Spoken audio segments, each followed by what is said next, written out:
want you to make this year your best one yet.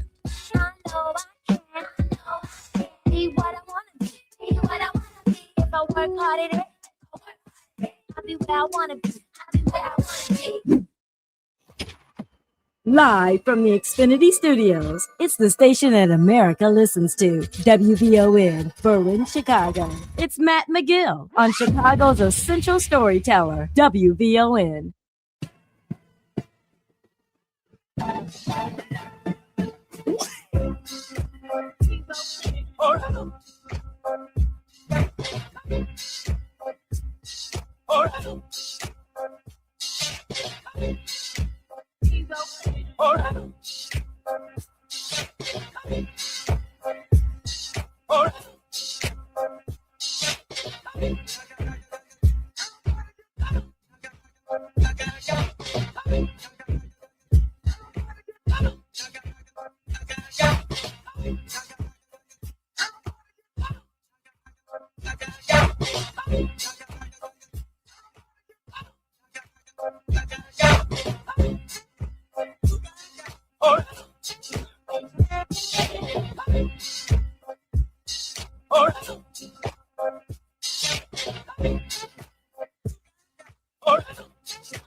All right, what's happening, everybody, on a Thursday?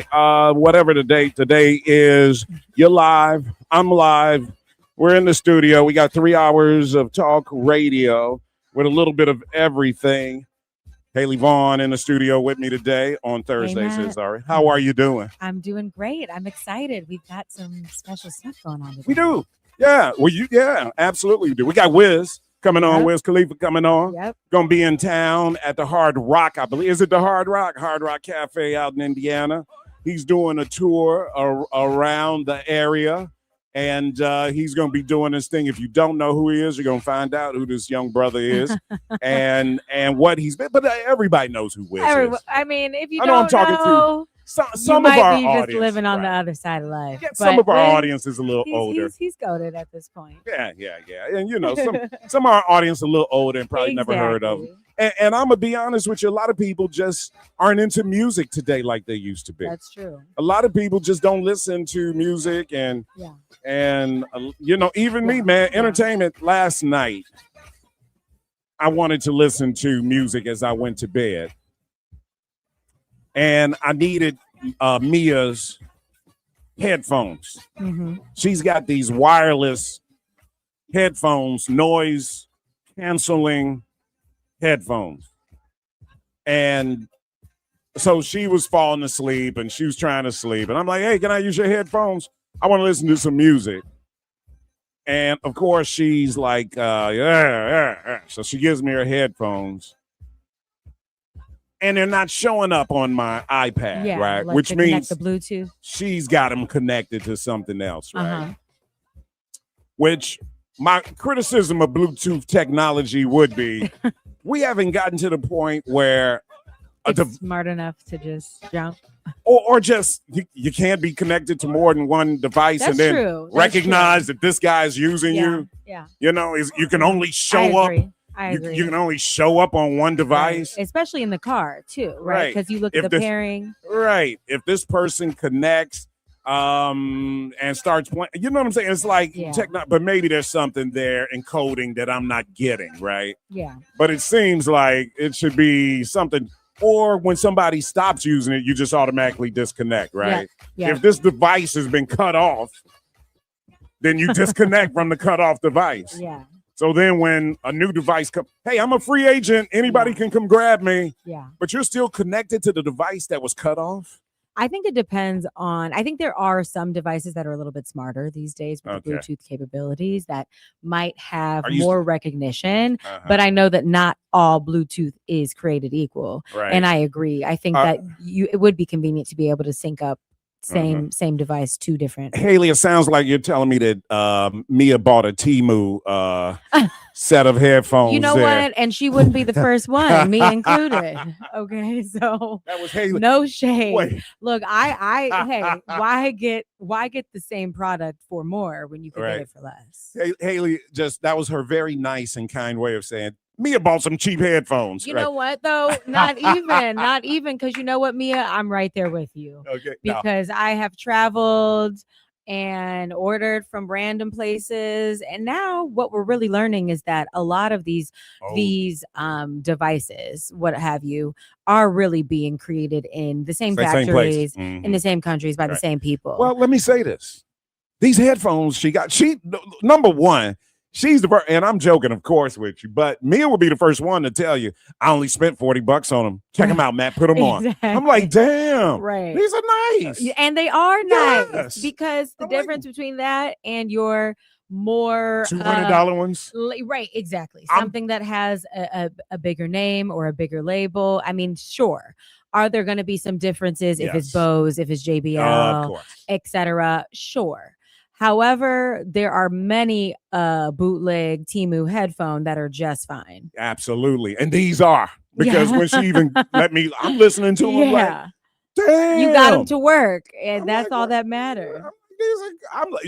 Look, Haley, I'm mad at her. I'm like, you didn't buy me a pair? Only $40. You could have got two, Mia. Right. And she was showing them off to me. And, this is when she first got them about a month ago. And they really are. They are noise canceling for sure. You put them on, you can't hear anything that's going on. Somebody could be robbing your house, and you would just. Yeah, that's why you got to pick and choose when you wear your headphones. Absolutely. Honestly, I'm like I've about had it with the pedestrians and the headphones and the phones. So I feel like do the headphones seated, working out, maybe on a walk, but keep some awareness about you. So look, you've got a guest coming on that you've invited on to the show, right? And what time is he coming on? 12:30. At 12:30. Tell us about him a little bit. Yeah, so this is my friend Ryan. Honestly, really brilliant creative here, based locally in the city of Chicago. He identifies as a DJ, an engineer, and a curator of sorts. He has been in the game for many years. I'll let him kind of give us more of his background and his journey when he joins us, but he's got a new DJ series that he's going to be introducing as a part of an existing series called So Far Sounds. His is called Synesthesia. And basically, it's a platform that's going to be an ongoing series, partnering with some local cafes, introducing local talent, DJs, artists, etc., but focusing primarily on, I think, Black and Brown artists and DJs, and bringing that type of entertainment via an intimate experience. I love it. To the local community. Let's do it. All right, so he's coming up at 12:30. Let's take a break here. Haley and I chop it up when we return. A lot going on. Wizzo coming on with us at 2 o'clock, I believe. Also, our friends from Gallery Guichard are going to join us there. I'm just running in here and looking at the rundown, even though Sonia told me everything that's happening. But Dre and Francis Guichard going to join us. They've got something going on over at their amazing gallery. I may be missing something else in between, but I'll tell you all about it when we return. Titus is in the studio DJing today's show for right now because he's going to be bouncing, I know, around and doing some other stuff. We've got news with Caleb Patton over there. And, of course, you guys at 591-1690, Matt McGill Show. Get up on it, everybody. More from Matt McGill coming up on the Talk of Chicago, 1690 WVON. It's Rufus Williams. The thrill of summer is finally here, which also means it'll be over before we know it. This fall, the Rufus Williams Travel Club is heading to Charleston, South Carolina, October 8th through the 12th. Join me as we experience the beauty, the brilliance, and the culture of one of America's most captivating cities. We'll enjoy the charm of the Lowcountry, breathtaking scenery, incredible cuisine, and the rich African-American history of Charleston. There will also be a few special surprises designed just for our group. So whether you're traveling alone, with family, or with friends, you'll be welcomed into an unforgettable experience filled with great people and great memories. Space is limited, and the best rates are right now. Simply go to WVON.com, click on the Rufus Williams Travel Club banner, and reserve your space. Advantage International is the official travel partner of the Rufus Williams Travel Club. Charleston, South Carolina, October 8th through the 12th. Travel with people, travel with purpose, travel with us. Chicago, are you ready? Chicago Public Schools are back in session Monday, August 24th. It's time to get the backpacks ready, sharpen those pencils, set those alarms, and get 300,000 students ready for another year of learning, growth, and possibility. To every CPS student, parent, teacher, and school leader, we're cheering you on because education is the great equalizer. It's the pathway from opportunity to possibility. Let's start this school year strong. Chicago Public Schools back to school Monday, August 24th. WVON cares. Hi, I'm Tavis Smiley, inviting you to join me weekdays from 6 p.m. to 9 p.m. right here on WVON. I am bringing you a national perspective on all the happenings in the Black community and, of course, politics. It's talk radio for us, by us, and this is where America listens. It's Tavis Smiley, weekdays from 6 to 9 p.m. on the Talk of Chicago, 1690 WVON. Get your outfits, grab your crew, and get on board with the Me Plus 3 special starting at $1,000 per person. This time, join the Foundation Fantastic Voyage 2025 cruise will be fun, entertaining, and this will be a once-in-a-lifetime event with seminars, fitness workouts, parades, concerts, and much more starting at $1,000. Call 214-495-1963 to book your Me Plus 3 cabin. Prices are based on 4 passengers in the cabin, so book today while they last and before cabins are sold out.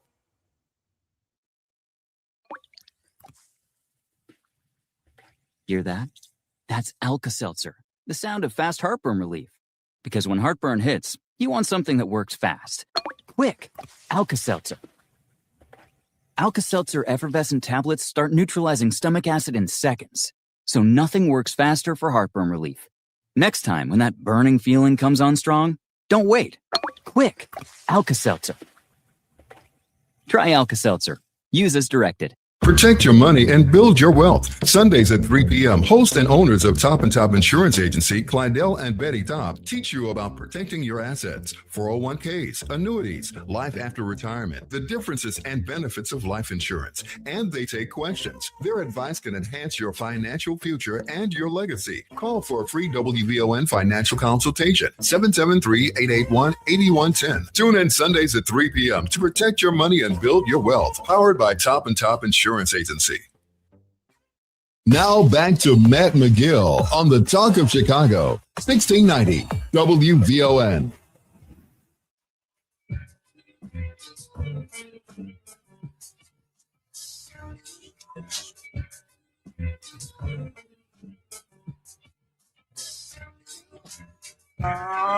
Yeah.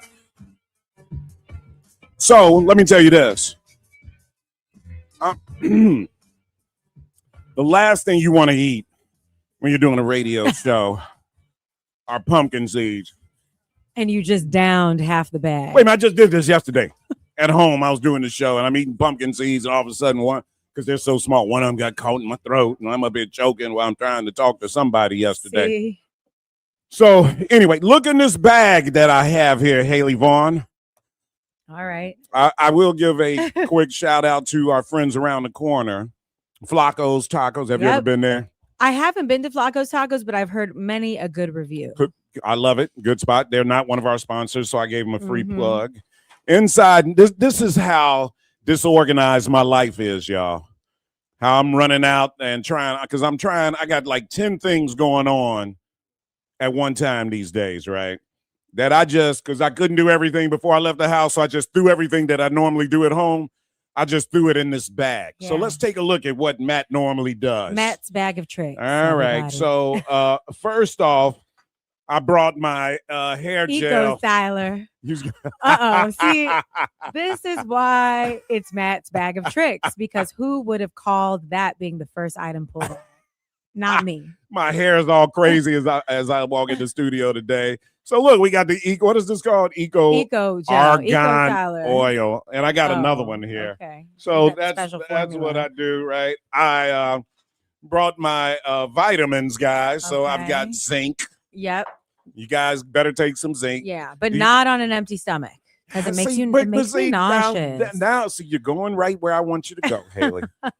You're taking the bait. You're going right. Yeah, you are, because this is how complicated your life gets, guys. Right?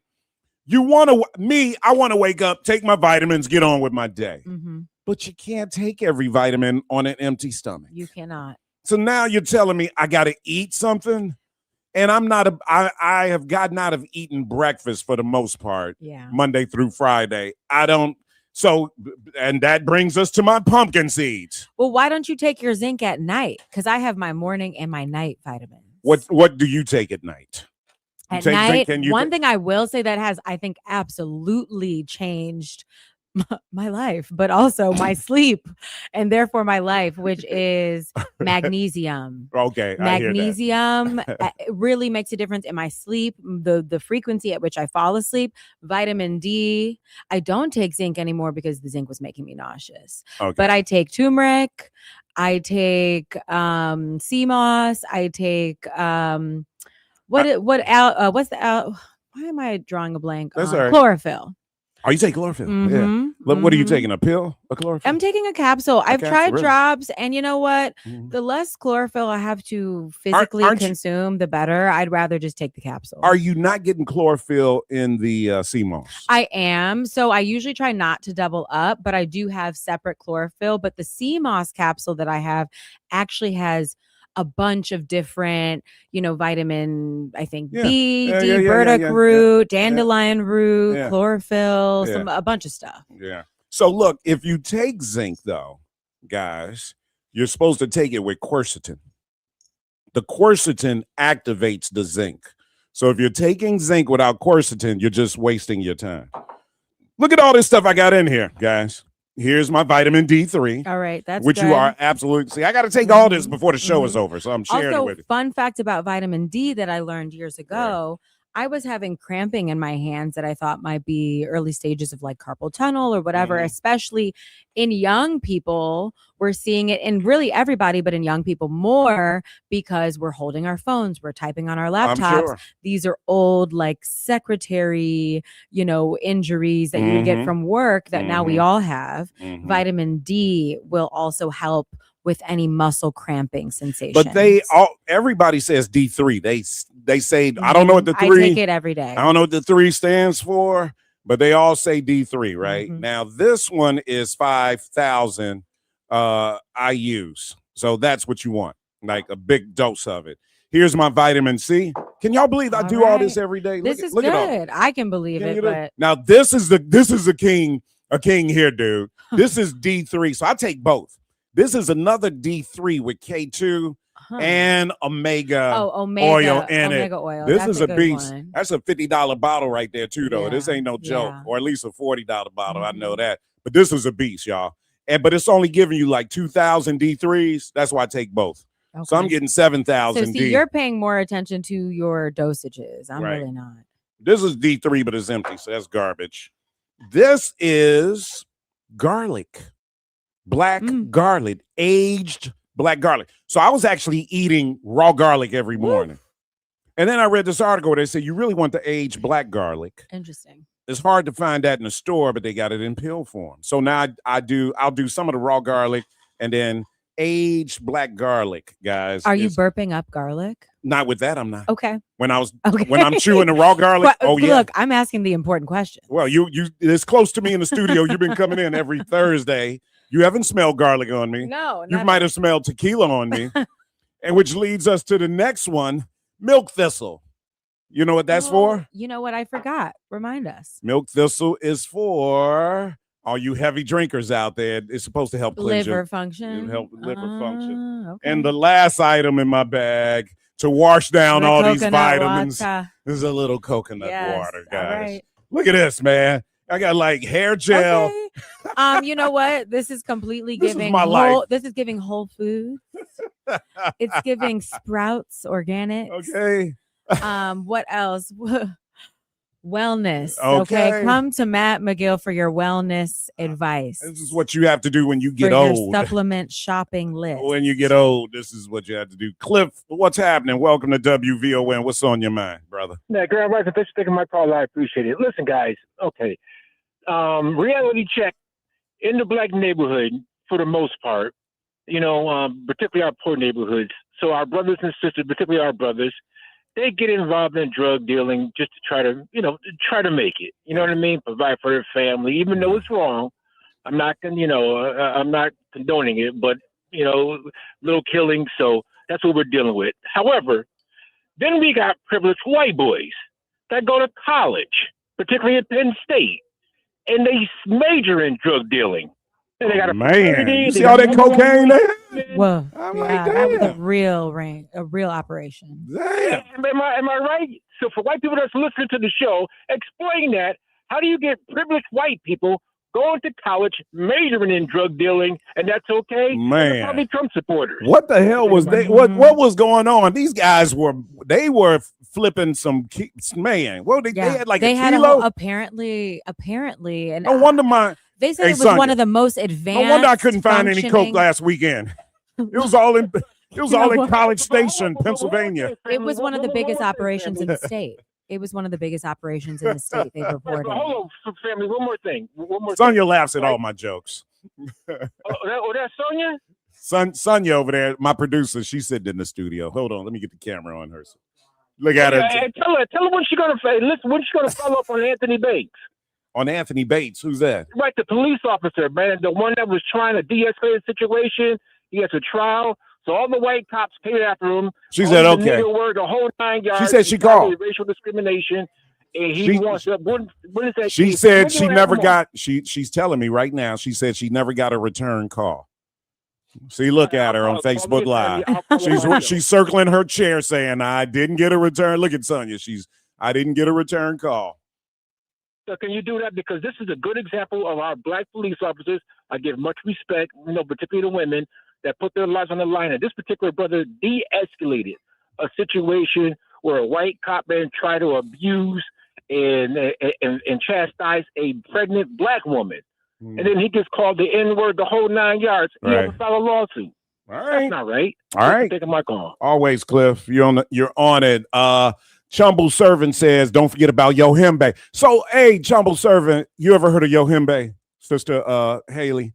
No. All right, Yohimbe is an African bark. Chumble, you tell me if I'm right about this. It's a natural okay, African we're back to our wellness. Okay. bark, and it's supposed to be good for you. It's been around for a while. When it first came out, I was hitting it years ago. But am I mistaken when I thought some research came out about Yohimbe could possibly cause some high blood pressure? I thought that was the issue with Yohimbe, right? Yohimbe to be in a male art, right? Because there's supposed to be a erection. What is it called? Dysfunction. ED. Like a Viagra. natural. A natural Viagra. I got you. Right. Okay. And so, or at least that's when this was years ago when it first came out, and then the brothers was getting Yohimbe, right? Yeah. But it was the reports coming out on Yohimbe was that it could cause high blood pressure. I thought, but you correct me on that if I'm wrong. I will look at some Yohimbe. I do ginseng, guys. Also, every morning I do a turmeric. Ginseng, not ginseng, turmeric, ginger. Oh, yep. Black pepper. Yep. You got to put black pepper in to activate the turmeric. Yep. I do, and lemon in it, olive oil, and warm water. Like the shot. Okay. And drink that down. Yep. I consume turmeric in many forms throughout the week. I take turmeric ginger supplements, and then I also have powdered turmeric that sometimes I Don't add to get my it on you, food, though. I add to my tea. No, it stains immediately. It ain't coming out. Immediately. I've even worried about some of my pots if I'm cooking with turmeric. It will not come out. My teacups, all that. All right, Anyway. let's wrap it up. When we come back, Ryan Moses, Joins DJ Ryan Moses joining us in the studio. all right, Kayla's got news coming up right now. Sunny today with a high of 80. Good afternoon. I'm Kayla Patton, and here's what's happening.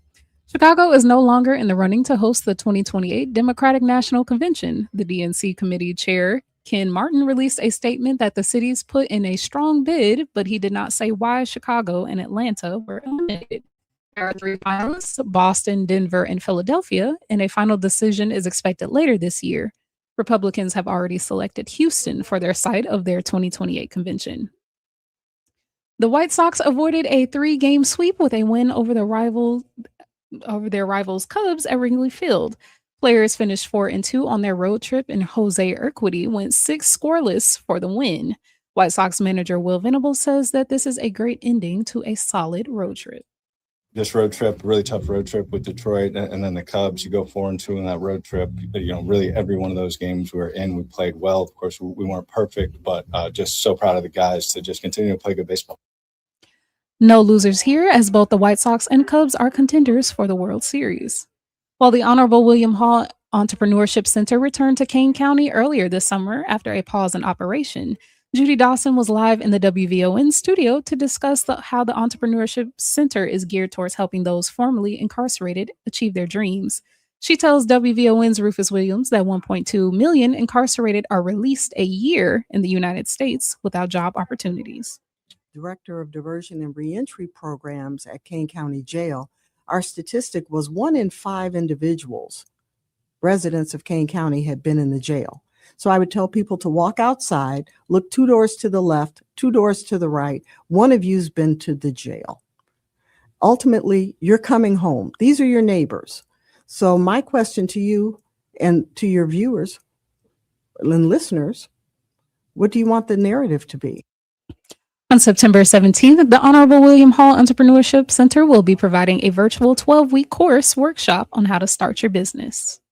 And as summer is winding down, only one thing is on a lot of people's minds, and that's Christmas. Today, Chris Kendall Market organizers announced their locations and dates of operation for it later this year. The original Chris Kendall Market, Chicago at Daly Plaza, celebrates its 30th anniversary this year, and the market will also return to Aurora at River Edge Park in Wrigleyville at Gallagher Way. All 3 locations will open on Friday, November 20th, and be open throughout New Year's Eve.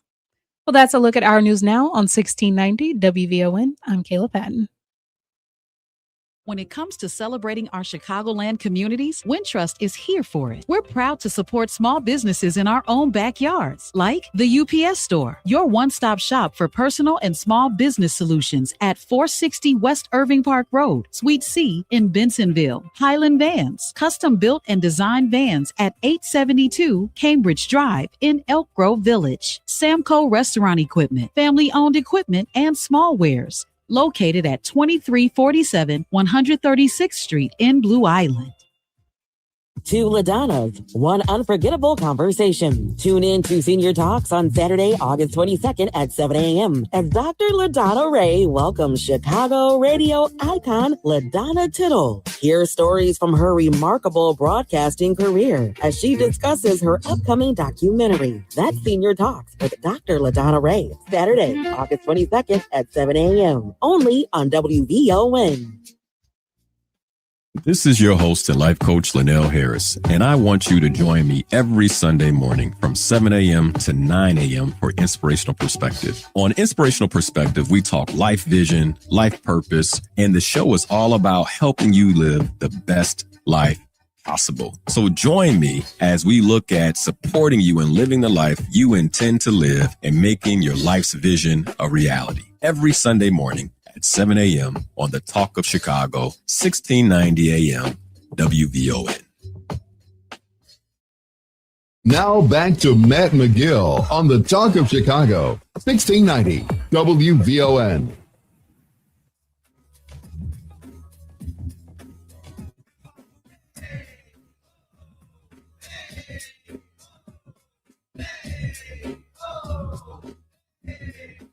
I tell you what, one of my favorite interviews was with Naughty by Nature.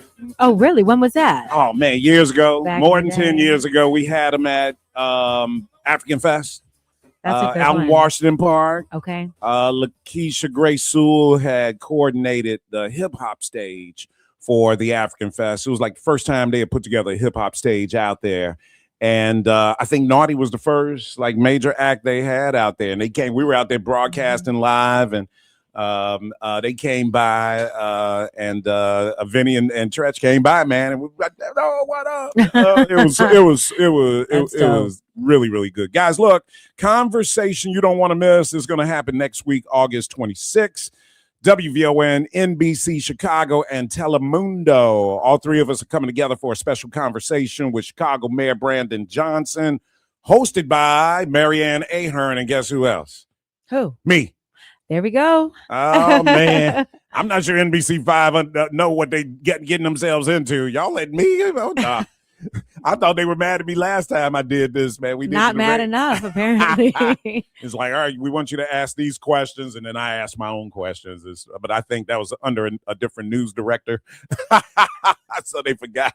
So I'm going to be there, guys. We're going to give you all the details. I think it's going to be during the 4 o'clock newscast. You will also be able to catch it on Vaughn TV as well. But we're going to be doing our thing out there.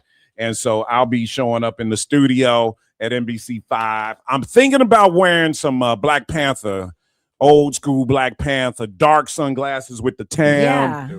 You know, looking Go like for Huey it. Newton. You got to get the turtleneck and everything. Right, looking like Bobby Rush back in the day. Yeah. Chairman Fred going up in there like that, right? Had a machine gun, well, not the machine gun. What did they used to have out in California, man? They had the AKs with them. Right. They weren't playing around, Yep. man. Ryan Moses is a DJ, engineer, and curator known for his seamless transitions, attention to detail, and solid understanding what is necessary for an event to leave an everlasting impression on someone. What's happening, DJ? What's going on? Welcome to WVON, my brother. So wait a minute. So Haley, he was talking about my vitamins when he first came in. You see, I couldn't help it. Y'all was Right. Right. So look, when you're a young whippersnapper, when you get old, you're gonna have all these bottles in your cabinet, man. I have enough. I know. I'm like, I have them now. You're gonna be aged garlic right here, D3, Right. multivitamins. Right. D3. We're in the in between, the millennials. You see, Gen Z, CMOS. they're that wellness generation coming before us. We would have maybe waited until a little bit later, but now we're the hybrid. So we got wait, it. what are you guys? We're millennials. You're millennials. I'm 30. All right, so yeah, I guess you're millennial. You're I'm 32, 32. right? All right, you guys are millennials, right? Yeah. And so, what is the whole wellness mindset of millennials? Is like Balance. I'll cross that bridge when I get to it. Balance. Old man. Like we are gonna probably stop at McDonald's after the club, shamelessly, but we will still get up for our walk and our vitamins and our matcha Saturday morning. Yeah. What'd you say, Ryan? I said I'm not gonna say nothing if I'm in the car. I'm gonna just get some fries or something like that. Get some. See, he's obviously a McDonald's shamer. It's fine. Well, Just some fries. Well, here's some fries. Just some fries. No, thank you. Well, here's the thing. You got a choice late night downtown Chicago. You can go to Rock and Roll McDonald's, or across the street, you got Portillo's. Exactly. You got choice now. Also good fries over there too. Yeah, they got. But unfortunately, Portillo's doesn't have the chopped salad on their late night menu, as I found. Oh, really? Is that your They go-to, Matt? So you don't want that. Right. But I'm saying, what if you are thinking like, I want to be healthier at 12 o'clock midnight instead of getting, you You big better beef. just have your glass of water and go to bed then. They're like, man, you You better know. go home and make your salad. Yeah, sleep it off. Wait, Portillo's are like, you coming in here for the big beef, double dipped. Yeah. Come on, stop playing. You're gonna sleep better after the grease than without it. Okay. Ryan, where are you from? What part of the city are you from, brother? I am from the south suburbs. There you go. Which one? It's a bunch of them. Man. South Holland. Oh, check you out. South Holland's cool, man. Where'd you go to high school? Seton Academy. Oh, did you really? No kidding, man. Wow. There you go. Because Seton, and is Seton still open or did it close? Nah, it closed like 2 years after I graduated. Is that right? Man, that's a shame, man. All these, Catholic schools, private schools, man, that have served, our for community for generations. years, man. Yeah. It happens. And I remember when Seton went co-ed, though, that was a big deal. Yeah. Right? Because that was a big, I hate to hear that, man. Damn near all of our Black Catholic schools in Chicago are closed. high schools. Yeah. You know, Leo. The funding isn't there. I know. Leo is open. Yeah. Mendel's closed. Hales is closed. You know, you think about the Black Catholic schools that are open in the city of Chicago, Mount Carmel, De La Salle. But just Black Catholicism historically in the city, right? Well, like that has been a pivot where I've heard my mom for many years talk about Black Catholicism, Chicago as a kind of pillar Black Catholic city behind maybe like Philly would be really like the only other one that's like an equal kind of, but for the purpose of Black folks sending their children to the Catholic schools back in the 60s and 70s when you could only do it if you had converted Catholic. And so, but I feel like that culture isn't as prevalent here today. More options for education, more religious options, and just a different cultural landscape in the home. And I think what happened was Black Chicago, if you look at the Catholic school situation, because I think Catholic schools, they decided to not force you to be Catholic, and if you want to have your kids here, right? So at some point you could just, you want to come on, right? I'm not Catholic. Right. Go to church. Well, I think like I know Holy Angels for a minute. Yep. You just had to go to church one Sunday out of the month. I think at one point that would have been where my mom went to church. I don't know. Maybe. I know that, or you know what? That's where my grandmother goes currently. Right.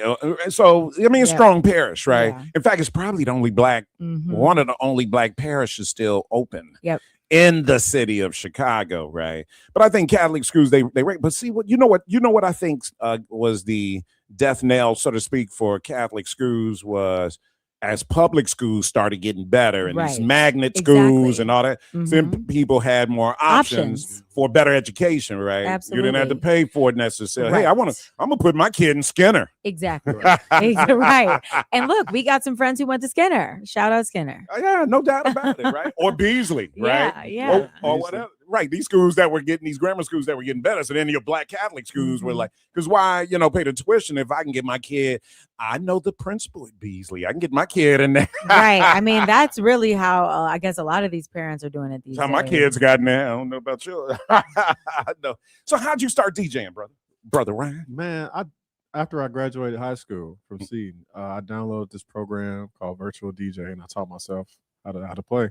Are you kidding me? Yeah, swear. What piqued your interest, though? Have you always identified as a creative, as a music lover? What made you decide I want to give this gift or this interest back and turn it to the public? I think that came later. Like, you can blame my parents, really. They was throwing a lot of house parties, so I was around a lot of music. I just saw what music did to people, so And so for the So Far Listening series, can you tell us a little bit about the So Far series and then how you've entered into your synesthesia event production series via So Far? Right. So far, I've been knowing about them since I was in college. I would come back home and my homie Cassius Tay, he would perform for So Far, and I would just pull up as like the plus one, just checking it out because I was bored.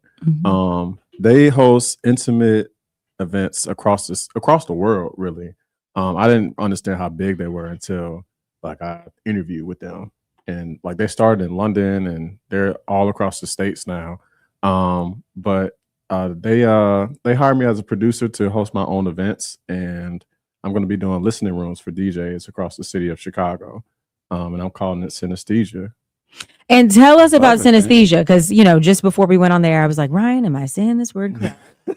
So tell me why you chose synesthesia and what that means, and what kind of vibe is that going to bring to these listening spaces? Okay, so have you ever like listened to music and like saw colors at all? Either of you? Or am I just a trippy one? This feels like I plead the fifth. No, I'm just kidding. Yes, I mean, I know what you mean. I kind of come from the you guys are too young to understand acid, so yeah, I have. Right, I'm like, this is an open for interpretation question. Yeah, I had a little LSD in my childhood. Or the spirit of a color has come upon me. Right, if you're hearing a sad if you're hearing a sad song, maybe you hear blue or you hear purple. Right, if you're hearing a happy song, you see yellow or you see orange. that like phenomenon is called synesthesia. I have a friend named Lex. Her business is Lit by Lex, and she makes candles. And the cool thing that she does is like on the candle casing, she has like a QR code. You scan it, and it takes you to a playlist. Oh, that's really cool. Honestly, like seeing what she did with like the candles inspired me to like partner with her. Like, so this first event, she's gonna be making the candles, and the DJ put together a list of songs, and I sent it over to Lex, and I was like, "Yo, here's the songs. Make something a fragrance based off of this vibe." Yeah. That is so cool. That is cool. That is so cool. So, where is it going to be? Who is going to be playing? So it's going to be tomorrow. What's today? Thursday? Today's Thursday. Ooh, child. Right. I just got back in time. You remind me of me, brother. What's today? I ain't that far. Okay. Here, wait a minute. Hold on. I got something for you. Right. What can he take for memory loss right now? I think, or memory you got some maintenance. lion's mane over here. Wait, actually, brother, I got it in this cup. Yeah. Right. See, you know. It's going to be tomorrow, Friday, August 21st at Drip Collective. Doors open at 7:30, and we're done at 10. All right, let's take a break here. I'm enjoying the conversation. Let's take a break here as we talk about my vitamins. DJ Ryan Moses in the house. Really interested how you guys just came about, how you connected, how we're using music to connect with people and get a deeper understanding of the connectivity between music, how you feeling, man, the candles, the scents. Yeah. I love it. Lit by Lex. I love that. How old is she? Lex. I don't know. Don't give out her age on the air. She'll around 30. She a millennial too. Right? Getting all this millennial love on the Matt McGill show, everybody. More from Matt McGill coming up on the Talk of Chicago, 1690 WVON. Tuned in to your favorite WVON personalities on Facebook Live? Don't just watch, like it, love it, share it. Every click helps us grow the conversation and keep the community strong. So remember, like it, love it, share it, Chicago. Lung cancer is common among East Asian descendants, especially females. We understand our patients have different backgrounds and circumstances, which is why we promote nearly 1,000 health screenings each year, like the CLUES program, which screens high-risk, often uninsured patients for cancer. If it wasn't for the CLUES program at Northwestern Medicine, we wouldn't know my mom had lung cancer. Because we treat our community the same way we treat our patients, better. Your outfits, grab your crew, and get on board with the Me+3 special starting at $1,000 per person. This time, join the Foundation Fantastic Voyage 2025 cruise will be fun, entertaining, and this will be a once-in-a-lifetime event with seminars, fitness workouts, parades, concerts, and much more starting at $1,000. Call 214-495-1963 to book your Me+3 cabin. Prices are based on 4 passengers in the cabin, so book today while they last and before cabins are sold out.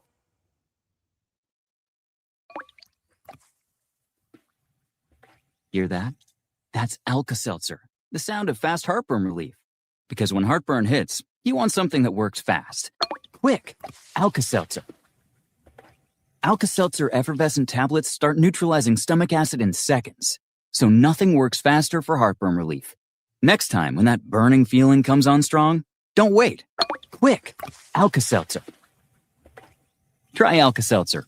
Use as directed. Protect your money and build your wealth. Sundays at 3 p.m., host and owners of Top and Top Insurance Agency, Clydell and Betty Top, teach you about protecting your assets, 401ks, annuities, life after retirement, the differences and benefits of life insurance. And they take questions. Their advice can enhance your financial future and your legacy. Call for a free WVON financial consultation, 773-881-8110. Tune in Sundays at 3 p.m. to protect your money and build your wealth. Powered by Top and Top Insurance Agency. Now back to Matt McGill on the Talk of Chicago, 1690 WVON.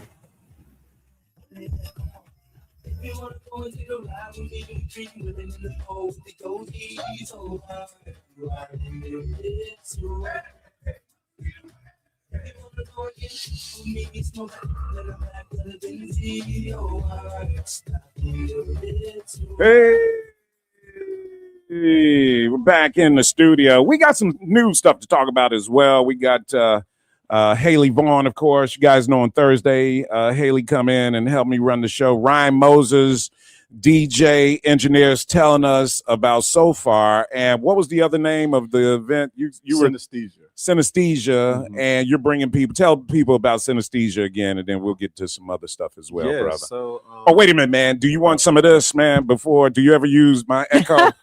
This was in my bag, man. You ever seen this before, Ryan? I don't know if Ryan is planning on slicking his hair down anytime soon, Matt. No plans to do that. Right? I'm not sure if that's Look at me for you, smelling right? it. It's our synesthesia of the product, right? Am I using it correctly? Exactly. Ryan just said, "I'll pass on that, Matt." You know, I appreciate it, though. Some of the other items you got there I might use. Yeah, but tell us about Synesthesia again, and it's just great, brother. It's my new listening room for So Far Sounds. It's going to be tomorrow, Friday, at Drip Collective from 7:30 to in the West Loop. What's the address? Hold on. It's on Racine. It's on Racine. It's on Racine in the West Loop. I don't want really I cool, don't wanna butcher it. dope spot. I'll look it up. Very open, kind of gallery forward, cafe space. So if I come in there, is it gonna be like, "Hey, Grandpa"? Nah, you think I would let anybody do that to you? Thank you. That's crazy. Thank you, Ryan. That's crazy. Nah. Thank you, my brother. I appreciate it. I mean, I think a lot of our goal here, Matt, is to kind of bridge some of those gaps in community, and like it starts here with these conversations, and make these experiences that we are all enjoying, maybe separately, multi-generational opportunities to share art, share community, share music, and share the space. Yeah, exactly. You know, get young people involved, get people who are, at a different point in life involved, everybody. So wait a minute. You're going to do more than one of these though, right? Absolutely, yeah. So this is the first one. So look, later on the show, I've got Andre and Francis Guichard coming on. Have you ever heard of the Guichard Gallery? Yeah. You should do one there, man. Okay. I mean, have you ever been over there? No, I haven't. Oh, you got to go. I haven't been over there either, but I've heard good it's in things. Bronzeville. You know somebody over there? They're coming on. The owners are coming on. Today. Yeah. Yeah, I'm gonna shake some hands. Yeah, they're coming on. They might stream on, but you're talking about a cool spot, music, where you can bring young people, amazing Black curated art. That I say every Black person should have a piece from this gallery in your home or your apartment.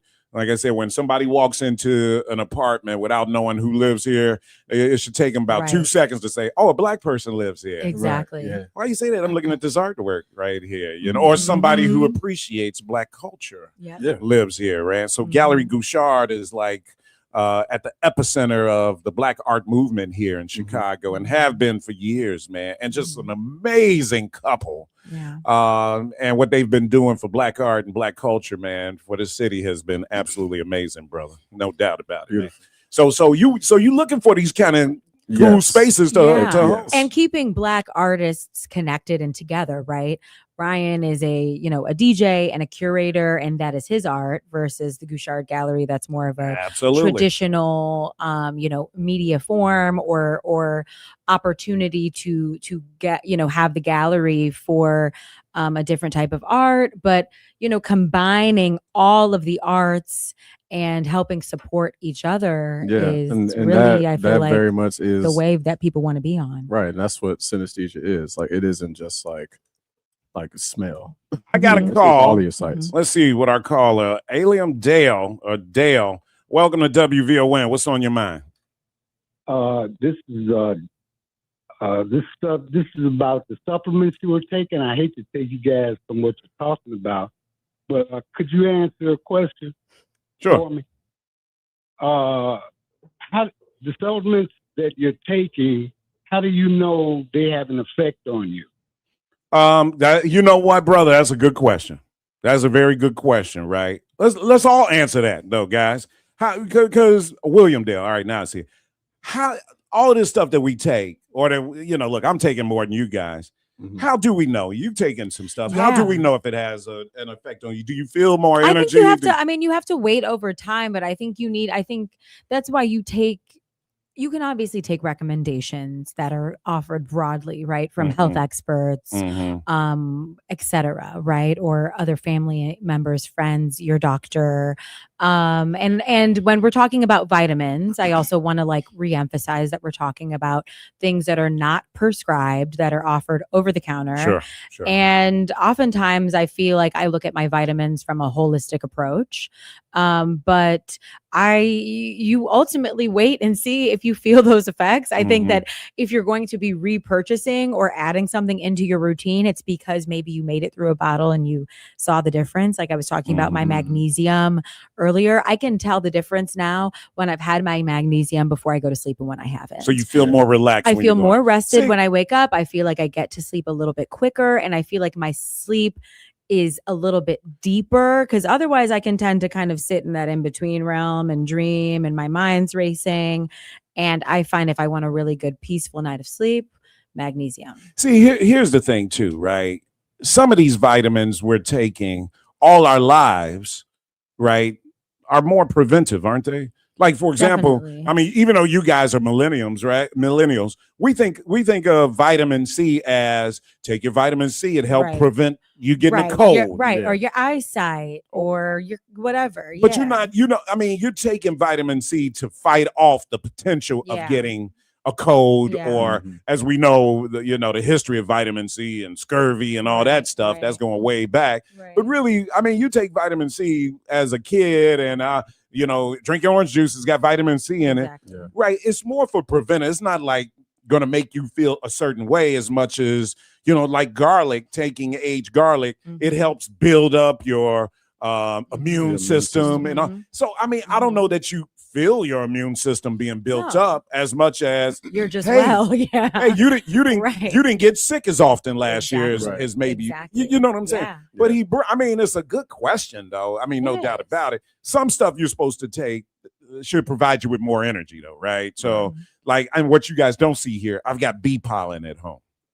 And bee pollen is supposed to give you a little more energy, and also it's supposed to help protect you from allergies, right? Because it's local bee pollen, so it's some of the allergens that are in our community. The pollen which that's are getting coming worse, right? Because you see, man, my eyes have been bothering me like heck, man. I don't know if I got dust mites on my pillowcase, or if I'm getting allergies, or just vacuum your damn floor in your bedroom or something, right? Because my eyes have been itching like crazy, So bee pollen is supposed to help out. So some stuff. I mean, it's a great question, Brother William.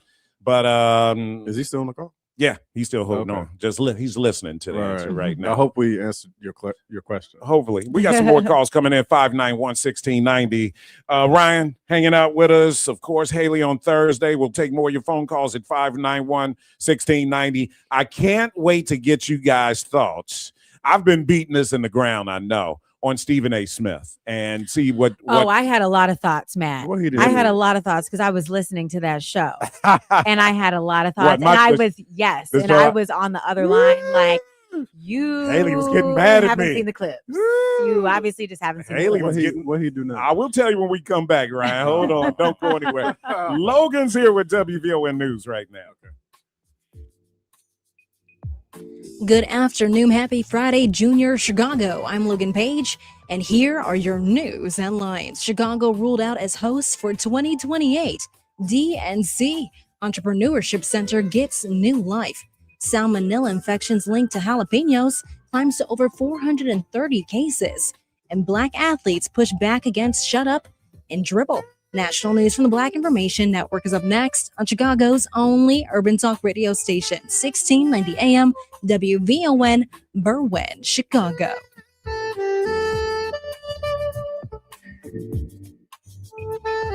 Here's BNN News now.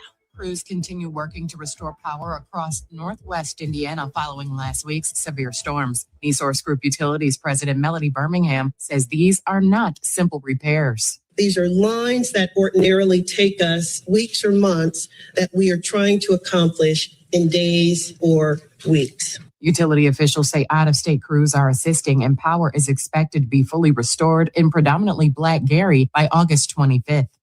The family of Keith Porter is demanding answers nearly 8 months after the Black Los Angeles father was fatally shot by an off-duty ICE agent in Northridge. Prosecutors say the case remains under review as investigators continue gathering evidence. And the Smithsonian's National Museum of African American History and Culture is preparing to celebrate its 10th anniversary next month. The landmark museum will mark the occasion with special events in Washington, D.C. Get BIN News now on demand 24/7 on the iHeartRadio app. Here's Terry McCready. President Trump now promising the most crushing economic operation ever against Iran, along with negotiations to reopen the Strait of Hormuz, which has remained closed since early March. The strait's going to be open very soon, or they're going to get hit very hard, and then the strait's going to be open. We will go into a tremendous attack, the biggest since World War II. Trump earlier this month on Fox News, he posted on Truth Social, this will be economic warfare and isolation on an unprecedented scale. Trump said any nation that works to provide any type of lifeline to Iran will be hit with tremendous economic consequences from the U.S.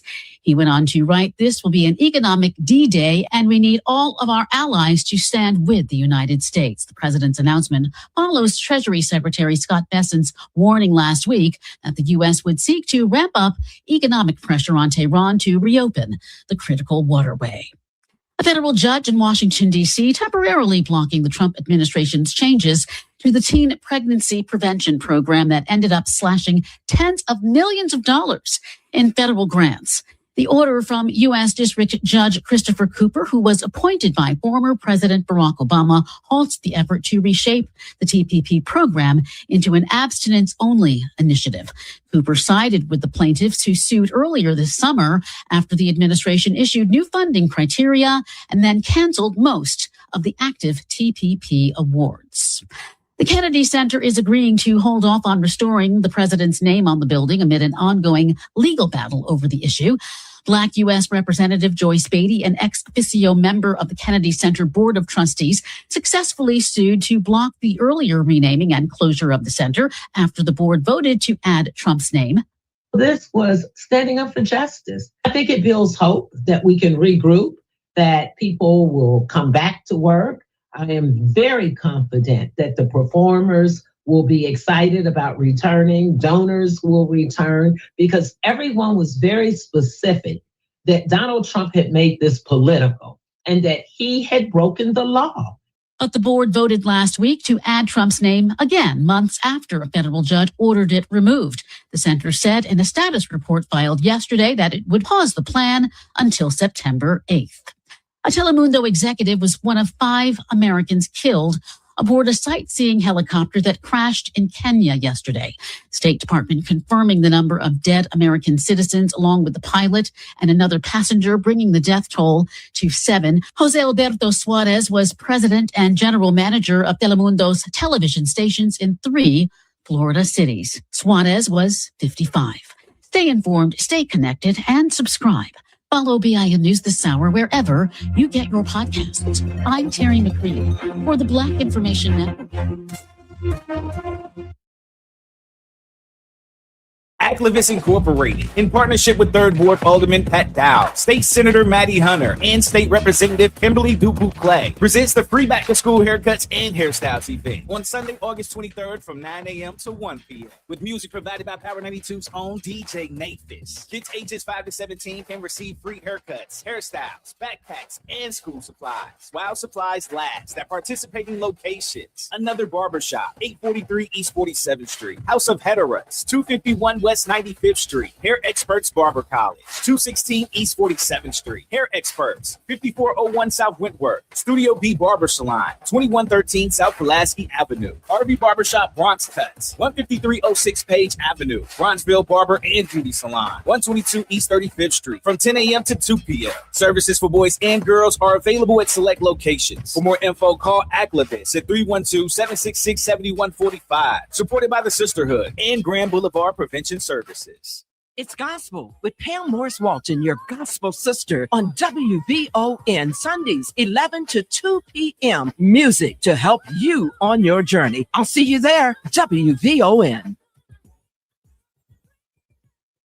Chicago, are you ready? Chicago Public Schools are back in session Monday, August 24th. It's time to get the backpacks ready, sharpen those pencils, set those alarms, and get 300,000 students ready for another year of learning, growth, and possibility. To every CPS student, parent, teacher, and school leader, we're cheering you on because education is the great equalizer. It's the pathway from opportunity to possibility. Let's start this school year strong. Chicago Public Schools back to school Monday, August 24th. WVON cares. Are you ready? Not just to do hair, but to build a real beauty business. If you're a stylist, a barber, or a beauty professional, this show is for you. I'm Nidra Williams of Solo Beauty Supplies. I'm Dr. Lekashan, trichologist and salon owner. Breaking down real strategy, real growth, and what it takes to win in this industry. Tap in, lean in, and level up. The Hair Salon Tour Show, where beauty professionals become business powerhouses. Join us Saturday from 2 p.m. to 3 p.m. Where beauty professionals become business powerhouses. WVON 1690. Chicago, set those alarm clocks. Chicago Public Schools are back in session August 24th. New year, new possibilities. From WVON, the talk of Chicago. Be what I wanna be, what I wanna be. If I work hard at it, I'll be where I wanna be, I'll be where I wanna be. Live from the Xfinity Studios, it's the station that America listens to. WVON, Berlin, Chicago. It's Matt McGill on Chicago's essential storyteller, WVON. But I lost my way.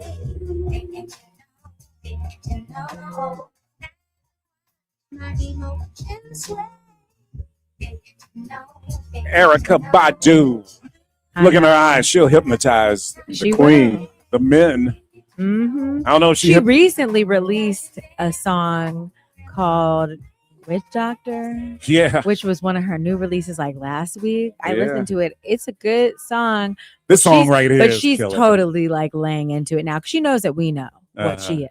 A witch. And so, yeah. And so that's what the song is literally She be about. putting Which on it was, voodoo. I was like, "Ooh, I feel uncomfortable, but also I love the song. And also no shade, no tea. Like, Now, you know. So she's a DJ too, Ryan She Moses. is. She DJ is. Ryan. I've heard her DJ actually back in the day, like New York during Grammys week randomly. What you think? She's a pro. She's a pro. She knows what she's doing. I really can't comment on the set from a very serious perspective because it was like a large scale event where the music is more background versus going to a set where it's like a Like where concert she's style playing. set. But makes I've sense. always been a fan of Erykah Badu. She's going to be at Ravinia in a couple weeks. I believe second or third week in September. And I'm definitely trying to figure out how to get there. She's got a different identity though when she DJs. I forget her Yeah. DJ name. She's got a DJ I name. forget her DJ name. Right. Too. She's got a totally like Sasha Blaze or something. She's Yeah, not, something along those lines. Right. She's not Erykah Yeah, Badu when right. she's DJing. Yeah. She's DJ. What is it? It's something. It's funny. It's typical Erykah Badu though. But see, you got celebrities that DJ like Shaq DJs. Mm-hmm. He gets, I did not know that. Oh, absolutely. No, I He- did not know that he be Shaq getting down. DJs. Yes. I mean, I believe it, right? I mean, I think that the nice thing about today, and Ryan, you can probably comment on like this phenomenon. I mean, I think that like DJing is being more and more just respected and regarded in terms of artistry. I think where DJs are finally being respected in a way that like solo performing artists or group performing artists have been regarded for years. Mhm. And they're being given these large scale platforms, headliner positions. I mean, if we think about even, you've heard me, Matt, talk about the Forever Mind Festival. The headliner for that Sunday night was Kaytranada, technically a producer, but also a DJ, also an artist. John Summit just headlined Lollapalooza, a DJ. DJ, yeah. So, right. So I think in the era where I've gone- DJing is becoming expansive, Uh-huh. I don't know. Have you seen like a change in DJ culture, Ryan, in terms of like how people are even viewing DJs differently now. Yeah, I feel like I feel like people definitely like respect the DJs more. At least I don't know. Like I try to be in spaces to where I don't even have to like deal with that, because I've definitely like like it low key. Yeah, I've definitely I've been DJing for 13 years. Like I've done stuff where I wasn't even happy DJing, and I'm looking at the crowds like these people ain't even listening. Like they're just here, Yeah. So like here in Chicago, like I very much pride like the spaces that I play in and people actually listen, and I love it because I got something to play. So what is your ultimate like hope and goal, right, for this synesthesia series that's produced or that is part of the So Far Sounds event movement? Yeah. You first went on tomorrow. I was going to say on Saturday, on tomorrow. And then more to come. What are you envisioning? Like best case scenario, what do you want your audience to resonate with most out of this series? I just want to show some love to the DJs around Chicago. There are so many here that have their own parties and travel and like do tremendous things, right? Like these people like deserve like the spotlight, and if we look at So Far, like they give the spotlight to people already.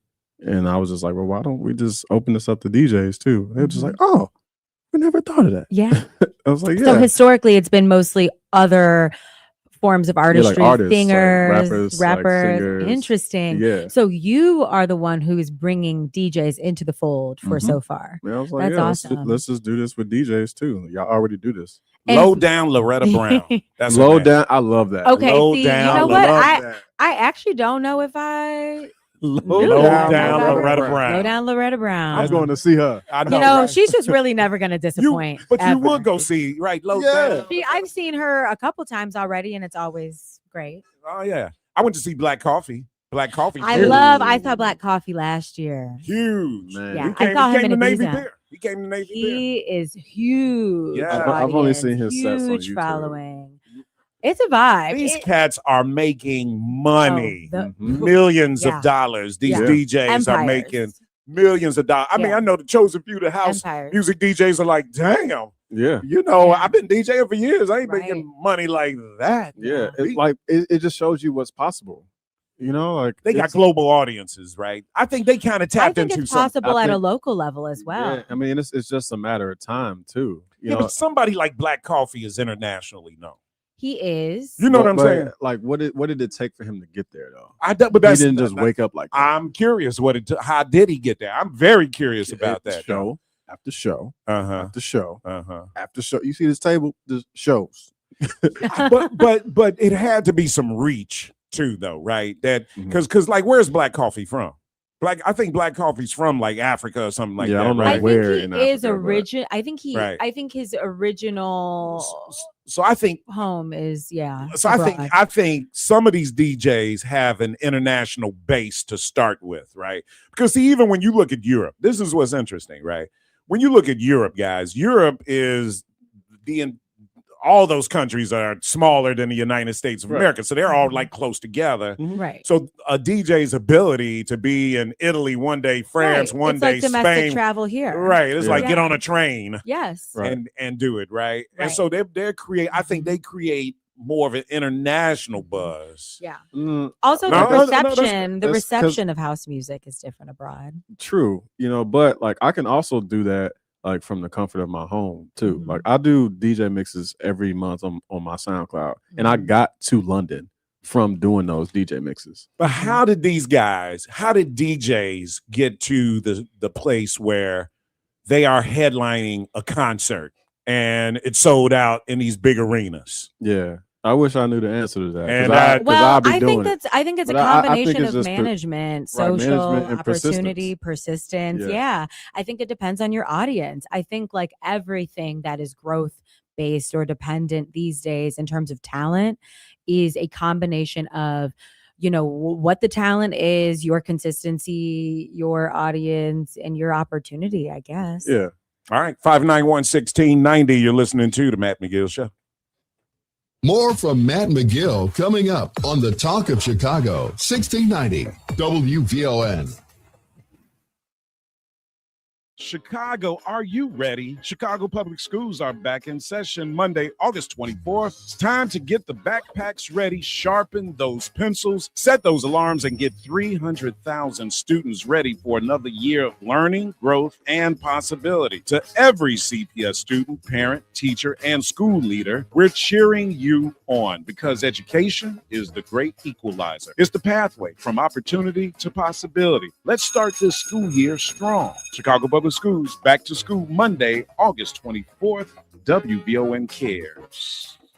It's Rufus Williams. The thrill of summer is finally here, which also means it'll be over before we know it. This fall, the Rufus Williams Travel Club is heading to Charleston, South Carolina, October 8th through the 12th. Join me as we experience the beauty, the brilliance, and the culture of one of America's most captivating cities. We'll enjoy the charm of the Lowcountry, breathtaking scenery, incredible cuisine, and the rich African-American history of Charleston. There will also be a few special surprises designed just for our group. So whether you're traveling alone, with family, or with friends, you'll be welcomed into an unforgettable experience filled with great people and great memories. Space is limited, and the best rates are right now.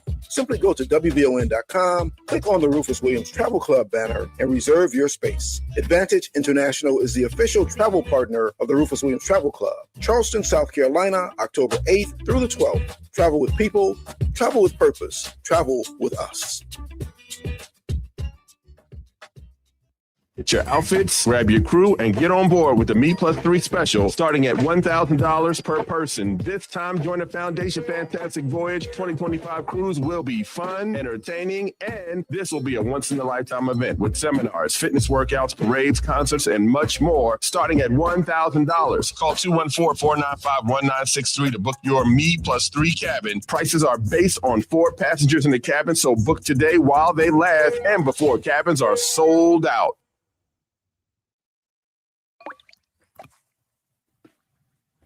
Hear that? That's Alka-Seltzer, the sound of fast heartburn relief. Because when heartburn hits, you want something that works fast. Quick, Alka-Seltzer.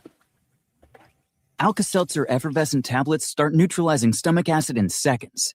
So nothing works faster for heartburn relief. Next time when that burning feeling comes on strong, don't wait. Quick, Alka-Seltzer. Try Alka-Seltzer. Use as directed.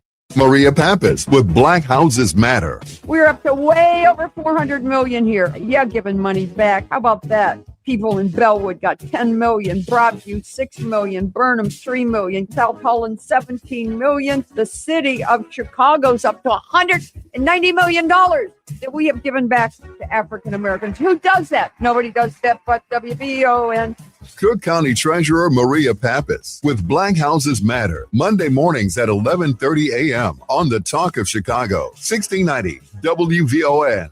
Now back to Matt McGill on the Talk of Chicago, 1690 WVON.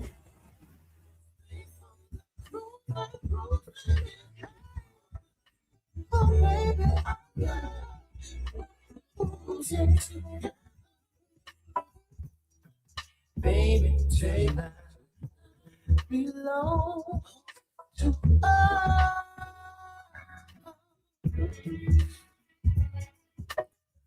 Everything's right. Do what you want. Push back and shrink it closer, closer. Oh.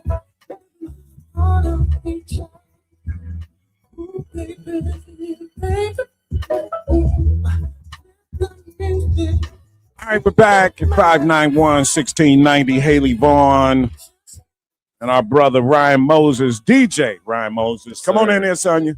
And doing our thing, just talking about these two millennials hanging out with the old man in the studio. Wiz Khalifa coming up. Wiz Khalifa coming up at 2:00. He's going to be in town at the Hard Rock Casino in Gary, so we'll talk to him about his career, his concert, this tour that he's on, and some of his new music that he has out, his influences, all the things.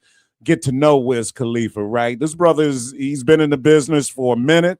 He's going in another extension of his career where he has an opportunity to grow his audience and get new people to listen to his music. What does that look like? What does that sound like? We'll talk to him about that. And, of course, welcome him to the city of Chicago. Andre and Francis Guichard coming up. Gallery Guichard has an event, and we're going to talk to them about one of the amazing couples in the city of Chicago. They've got something going on tomorrow from 6 to 9 at the Gallery Guichard. All Eyes on Her by artist Thalia Burt. So we'll talk to them about that. What else? Is that it? Do we got anybody else coming on?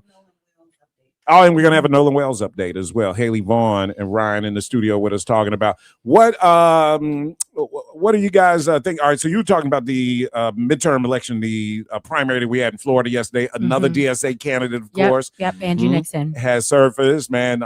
Super outspoken candidate. Wow.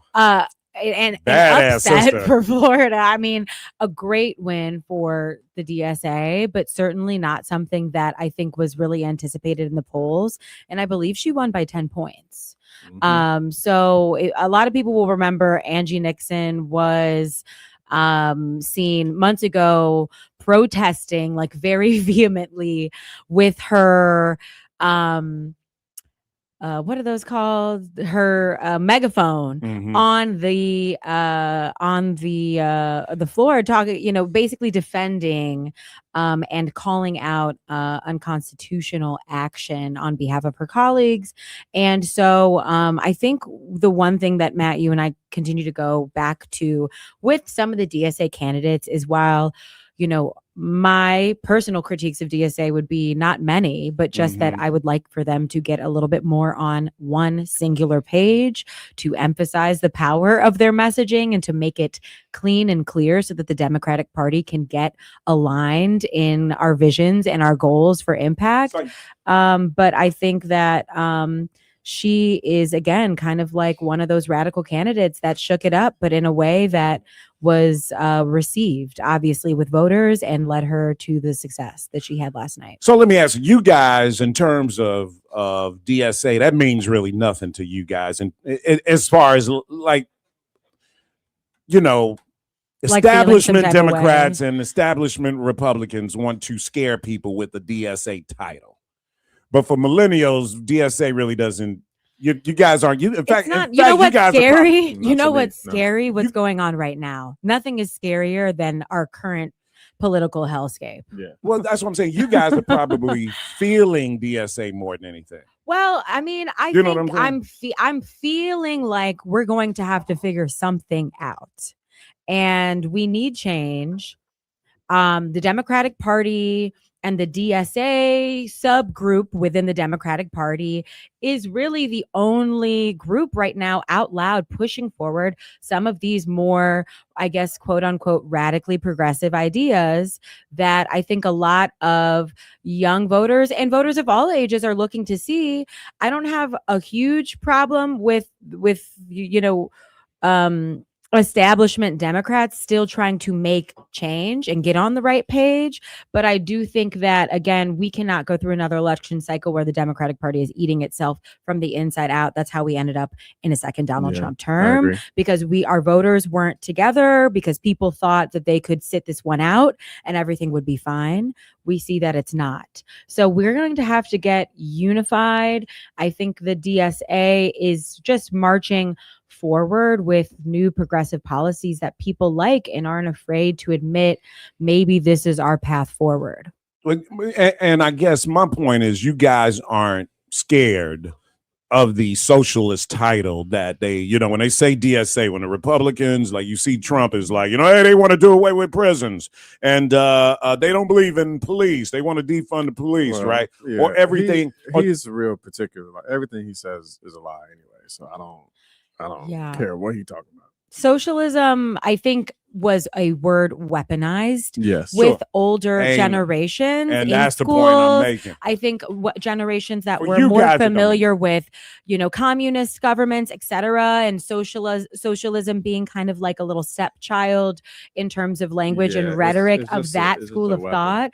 But right now, I think that you have multiple generations of people who have inherited a society and an economy that they don't like to see, or they don't agree with the direction that it's going. And so I think a little change, most people feel, would be positive, because, the saying, if it ain't broke, don't fix it. Well, America is broke, and we actually do need to fix it. So we probably should be doing something different. I would imagine you guys like Mom Donnie. Oh yeah, I mean, who doesn't, for real? If you don't like Mom Donnie, you're a hater. Well, there are a lot of haters out there. And plenty, and there are, and that is also a fact. There are a lot of haters out there. And there are, they're not yeah. going anywhere. What'd you say? Right, and they're not going anywhere. Yeah, right. Well, there are a lot of haters out there, no doubt. There are about it. people who don't like Beyonce too. Doesn't mean she's not good. How could you do that? Or you could say that for anything, really. I mean, but I think there's more positive. There are people than out there that not. don't like my man Stephen A. Smith. And I'm I about would to argue have- is justified. let me call- Me included, Matt. Me There's included. people out here that don't like vitamins. There's people in the studio. There's people on the mic who don't like Stephen A. Smith. Oh, damn. Anyway, Okay. I'm going to get Stephen A. on the show. I'm going to get him on the show so that brother can come on. I gotta WB. call my dad for that one. He watches Yeah. him religiously.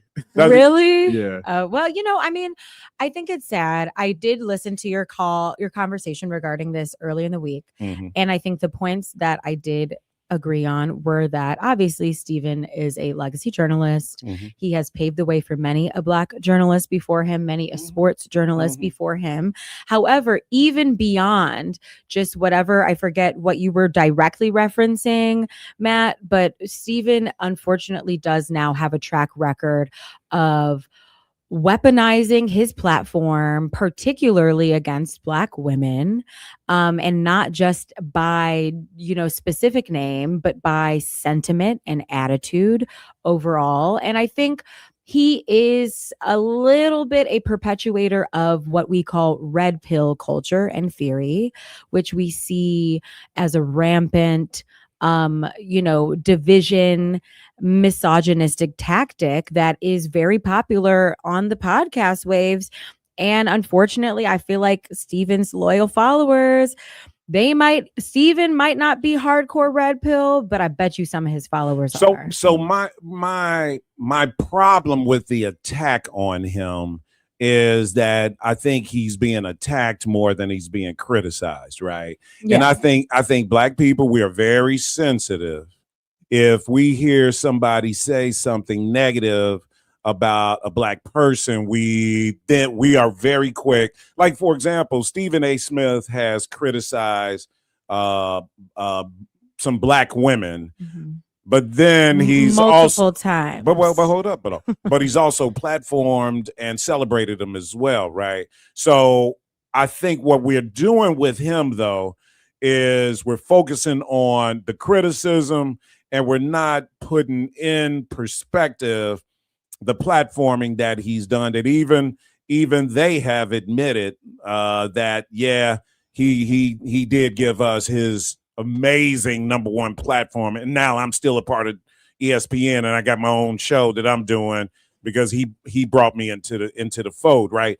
And my overall point is that we can't have it both ways. We can't try to categorize somebody, a Black person, as if they are Clarence Thomas, who you cannot you don't have one Well, example. thank God there's only one of those. Well, no, it's not just one Clarence Thomas. Because see, I would this brother that's Byron Donalds that's running for governor. Oh, yeah. Goodness. Tim Scott, who's a Black, right? Definitely, So but totally different intentions and impacts. well, but see, now you're getting to my point, though, right? And Pearson's like, get Stephen A. out your head, and I'm saying where I think Stephen A. is in our head, right? Stephen A. Smith ain't a policymaker. There's a hold on. He's not a policymaker. He is utilizing and maybe a victim to it. And I'm not saying he doesn't deserve criticism, but Stephen A. is taking advantage of what? Hey, y'all, I can get paid by likes and subscriptions and stuff. Right, Well, guess exactly. what? I'm going to appeal to a broader audience. Yeah, Donald Trump's okay sometimes. I like, bam, a whole new audience subscribes to him. Oh, but and then I've heard him at the same time say, President Trump has lost his mind. Now, see, black vote, we don't hear that. But we do, but it doesn't matter at that point. See, that's what I'm and saying, though. Stand for something or fall for anything. No, but Haley, we cannot blame somebody who is if you're a repeat offender. You can blame them, but you can't call them a coon or Uncle Tom and all of these real negative things. Concepts of a coon. Yeah, but I think we use that. I think we use that carelessly to try to kill somebody, right? Yeah. And I think we got. Do you really want to call somebody a coon that supported Colin Kaepernick's? Don't let me finish the statement, Haley. Do you really want to call somebody a coon that actually supported Colin Kaepernick's protest and criticized the NFL for blackballing them? Do we really want to call that human being a coon that criticized the NFL for not having more black coaches, head coaches, and criticizing Major League Baseball, the NBA, and the NFL for not having black owners? Do we really want to call that brother a coon? Or do we want to just admit that, hey, man, we kind of disagree with your energy when you hear, but brother, you've been doing your thing. You black man, you put up the fist and you looking at, and I think we're too quick to hear the one thing that makes us a coon, sell out, and we're not hearing a thing. But dude, the same dude though, man, was black power with Colin Kaepernick. Now, I know some black people that were saying, that's some BS. We really want to call him a coon when he's got this platform? Well, and he's and hold that thought for when we come back. I got to take a break. Haley's taking over. Logan's coming your way with news right now.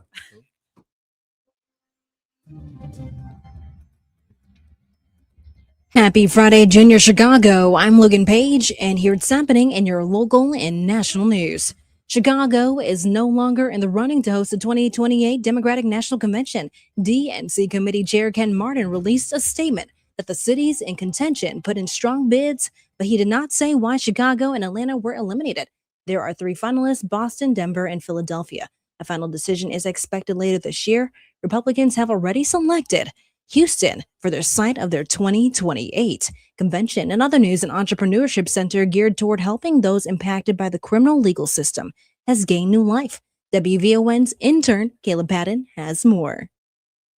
The Honorable William H. Hall Entrepreneurship Center returned to Kane County earlier this summer after a pause in operation, and Judy Dawson was live in the WVON studio to discuss how the Entrepreneurship Center is geared towards helping those formerly incarcerated achieve their dreams. She tells WVON's Rufus Williams that 1.2 million incarcerated are released a year in the United States without job opportunities. Director of Diversion and Reentry Programs at Kane County Jail, our statistic was 1 in 5 individuals, residents of Kane County, had been in the jail. So I would tell people to walk outside, look 2 doors to the left, 2 doors to the right. One of you's been to the jail. Ultimately, you're coming home. These are your neighbors. So my question to you and to your viewers and listeners, what do you want the narrative to be? On September 17th, the Honorable William Hall Entrepreneurship Center will be providing a virtual 12-week course workshop on how to start your business. Kayla Patton, Our News Now, 1690 WVON. In other news, salmonella infections linked to eating certain kinds of jalapeno peppers is now at over 430 cases across 30 states. That includes 57 hospitalizations, but no reported deaths so far. The CDC estimates the number could be higher, as many may be recovering from infections without receiving medical care. And the Griot argues that Colin Kaepernick and Natasha Cloud are continuing a long tradition of Black athletes using their platforms to advocate for their communities. Kaepernick recently pledged $1 million to Know Your Rights Camp and helped fund an autopsy for Nolan Wells, while Cloud honored Wells at the WNBA All-Star Game. The article argues that Black athletes face unique pressure to remain silent on racial and social issues, despite a history of activism in sports. Logan Page, Our News Now, WVON 1690 AM. Financial freedom starts with access. Fifth Third Bank is breaking down barriers to banking with tools and programs that help you build credit, save, and grow. Our mission is simple: empower every Chicagoan to move forward, because economic mobility means opportunity. This is banking a Fifth Third better. Visit 53.com to learn more. That's 53.com. Fifth Third Bank, National Association, member FDIC. Hey, baby, I'm your Magnolia Blues man, Sir Henry Cheatham, inviting you to join us on WVON 1690 for some real American music and culture. Here on Classic Blues and R&B. Check us out Saturday, 11 p.m. until 2 a.m. on WVON and Classic Blues and R&B. So last time we talked about you flossing more often. How's that going? Haven't done it once, but I have been saving money on a regular basis. What? Why? Because BMO gives me a cash reward every month I save. I was talking about flossing. Flossing schmossing. A savings builder account rewards my good saving habits. What does flossing get me? Nothing. Point taken, but you do get something for not flossing. Oh yeah, what's that? Cavities. Open, please. BMO. Conditions apply. Visit BMO.com/save to learn more. Accounts are subject to approval and are provided in the United States by BMO Bank N.A. Member FDIC. It's Rufus Williams. The radio keeps our ear to the pavement so we know what's going on in the community. And I got to say what and how you've been doing it as my frat brother, but more importantly, what BON does. You are the new Ebony Jet that keeps our community connected. Well, thanks. That's a huge compliment. Weekdays at 7 a.m. on the Talk of Chicago, 1690 WVON. This is your host and life coach, Linnell Harris, and I want you to join me every Sunday morning from 7 a.m. to 9 a.m. for Inspirational Perspective. On Inspirational Perspective, we talk life vision, life purpose, and the show is all about helping you live the best life possible. So join me as we look at supporting you in living the life you intend to live and making your life's vision a reality. Every Sunday morning at 7 a.m. on the Talk of Chicago, 1690 a.m. WVON. Now back to Matt McGill on the Talk of Chicago, 1690 WVON. To just brought things like that. Because the blood that absorbed the intimacy for is the same blood that is now stained in Mississippi. To go from the Evers to Emmett and now to come to the way. The blood stops here. We came tonight to stop a blood cycle. We are tired of all these citizens that are being killed. That since I'm here, under all of the authority of outrage to say all of these lynchings and doctors. That people convince themselves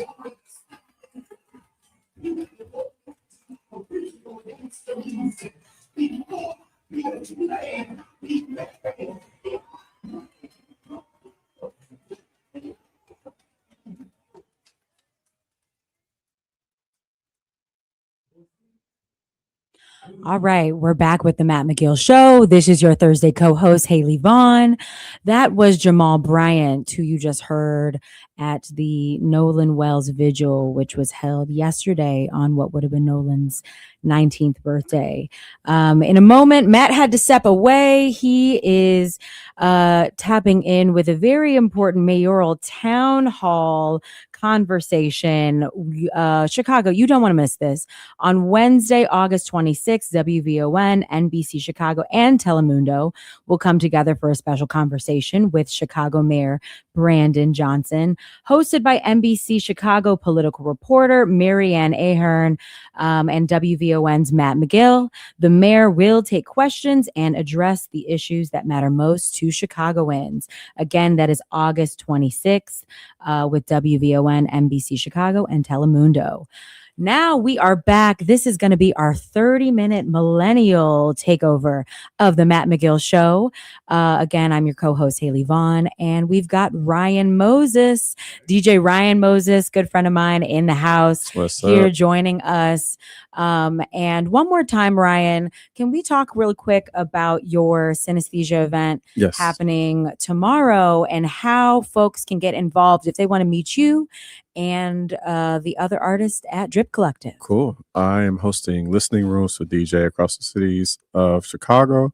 My first event is tomorrow at Drip Collective. The address is 175 North Racine. We start at 7:30 and at 10. And you can purchase tickets on sofarsounds.com. And what can folks who might want to come expect? You can expect a musical journey from DJ Slot A. I'm hosting, but he's going to be like playing the music for people, showing everyone like who he is and like why he is the legendary DJ that he is. Awesome.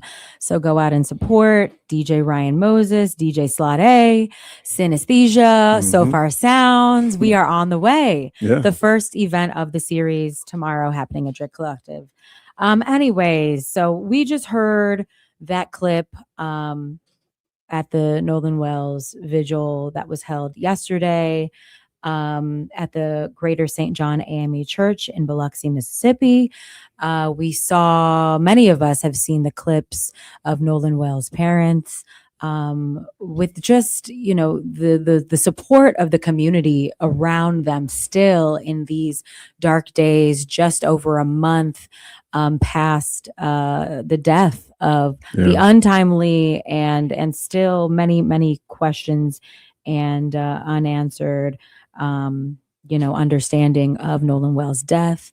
Let's talk about just being a young kind of Black man, Ryan, here, and how Nolan Wells' death may have impacted you. Obviously, this is someone that was much younger than us, but still thinking about young life, losing our peers.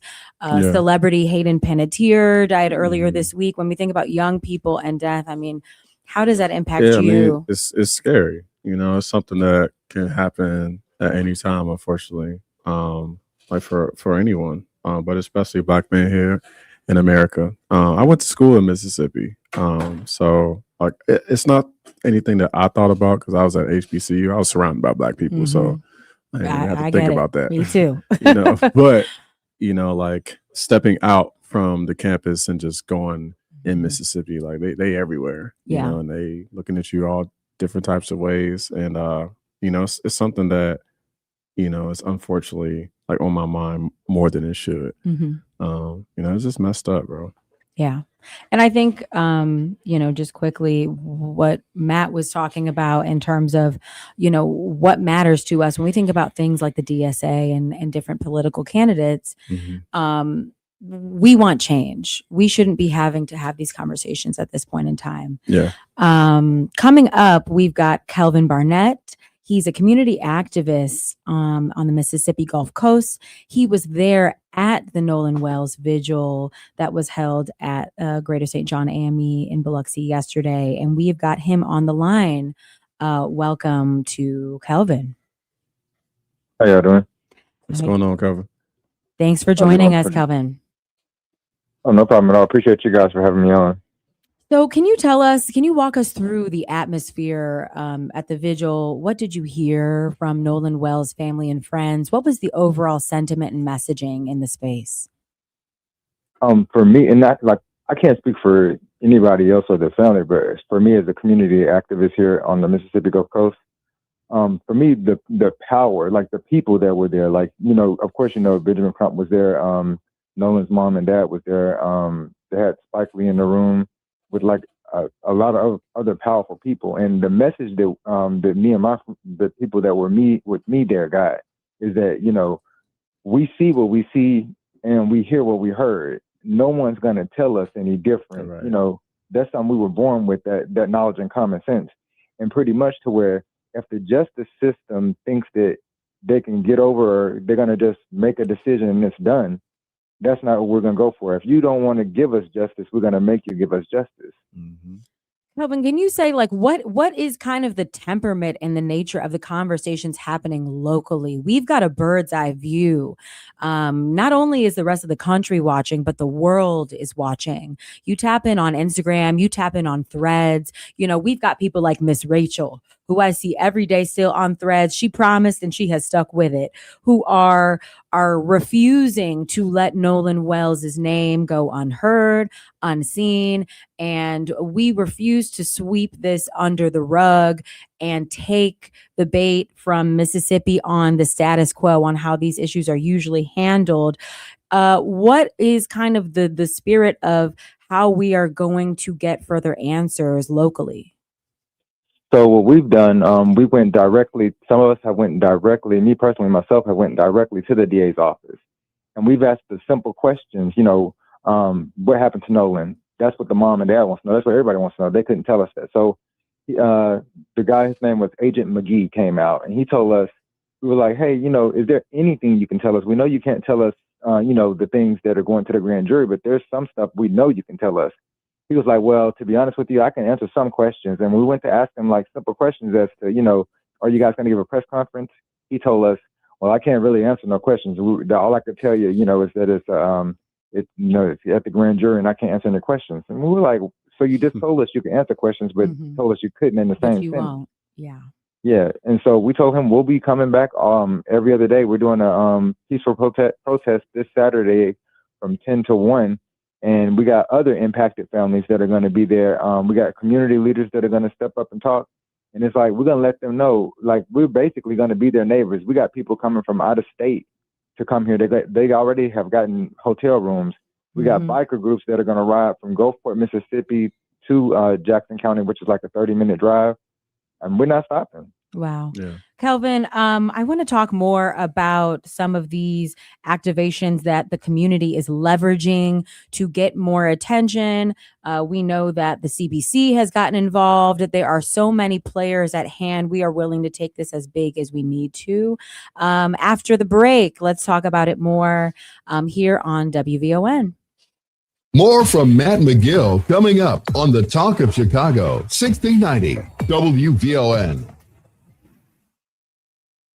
When it comes to celebrating our Chicagoland communities, Wintrust is here for it. We're proud to support small businesses in our own backyards, like All United Imports Incorporated, imported foods from Africa, Jamaica, and the Caribbean islands, located at 2525 South Blue Island Avenue in Chicago. Nancy's Home Care, support for seniors, individuals with disabilities, and those facing terminal illness at 10146 Southwestern Avenue in Chicago. Coming to Wind Creek Casino and Hotel for one night only, it's the Terry Hunter Live Music Experience, presented by Dion Cole. For the first time ever, the music that has defined Terry Hunter's legendary career comes to life with a full live band, incredible vocalists, and an unforgettable production. Get your tickets for the August 29th show now at windcreek.com/Terry Hunter. It's only at Wind Creek Casino and Hotel. Must be 21 years or older. If you or someone you know has a gambling problem, crisis counseling and referral services can be accessed by calling 1-800-GAMBLER. Hear that? That's Alka-Seltzer, the sound of fast heartburn relief. Because when heartburn hits, you want something that works fast. Quick, Alka-Seltzer. Alka-Seltzer effervescent tablets start neutralizing stomach acid in seconds, so nothing works faster for heartburn relief. Next time when that burning feeling comes on strong, don't wait. Quick, Alka-Seltzer. Try Alka-Seltzer. Use as directed.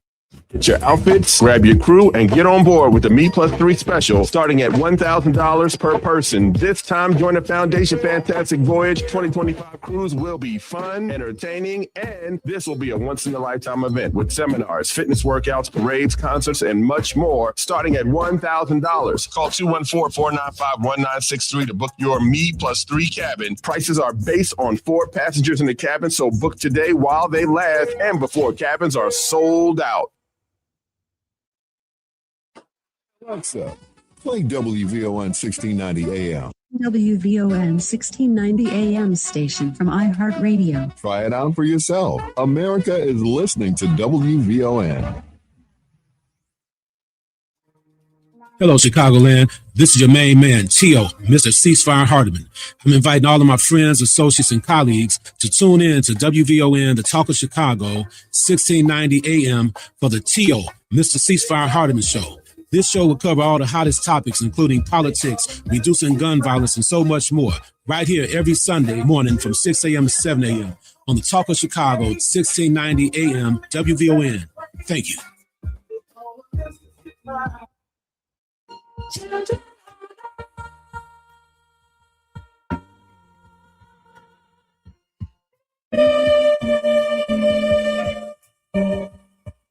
My name is Delmarie Cobb, and I'd like to invite you to join Ida's Legacy for a night of networking, political action, and discussing the state of progressive politics. Our guest for the evening is the first Black woman president of Columbia College. Dante Bolton.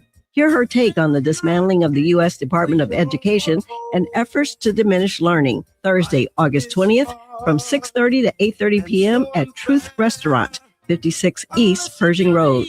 Tickets are $75 and $50 for young professionals under 30.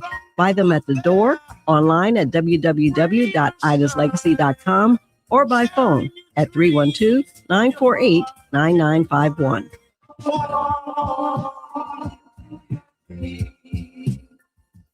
Now back to Matt McGill on the Talk of Chicago, 1690 WVON.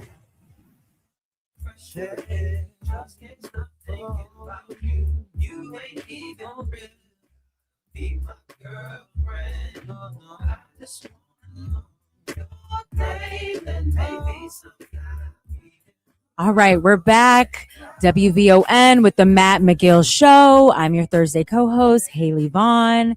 And we had a little bit of a millennial takeover going on in here. We just had DJ Ryan Moses coming to us with some really unique information about his most recent event DJ curation as a part of the larger So Far Sounds movement.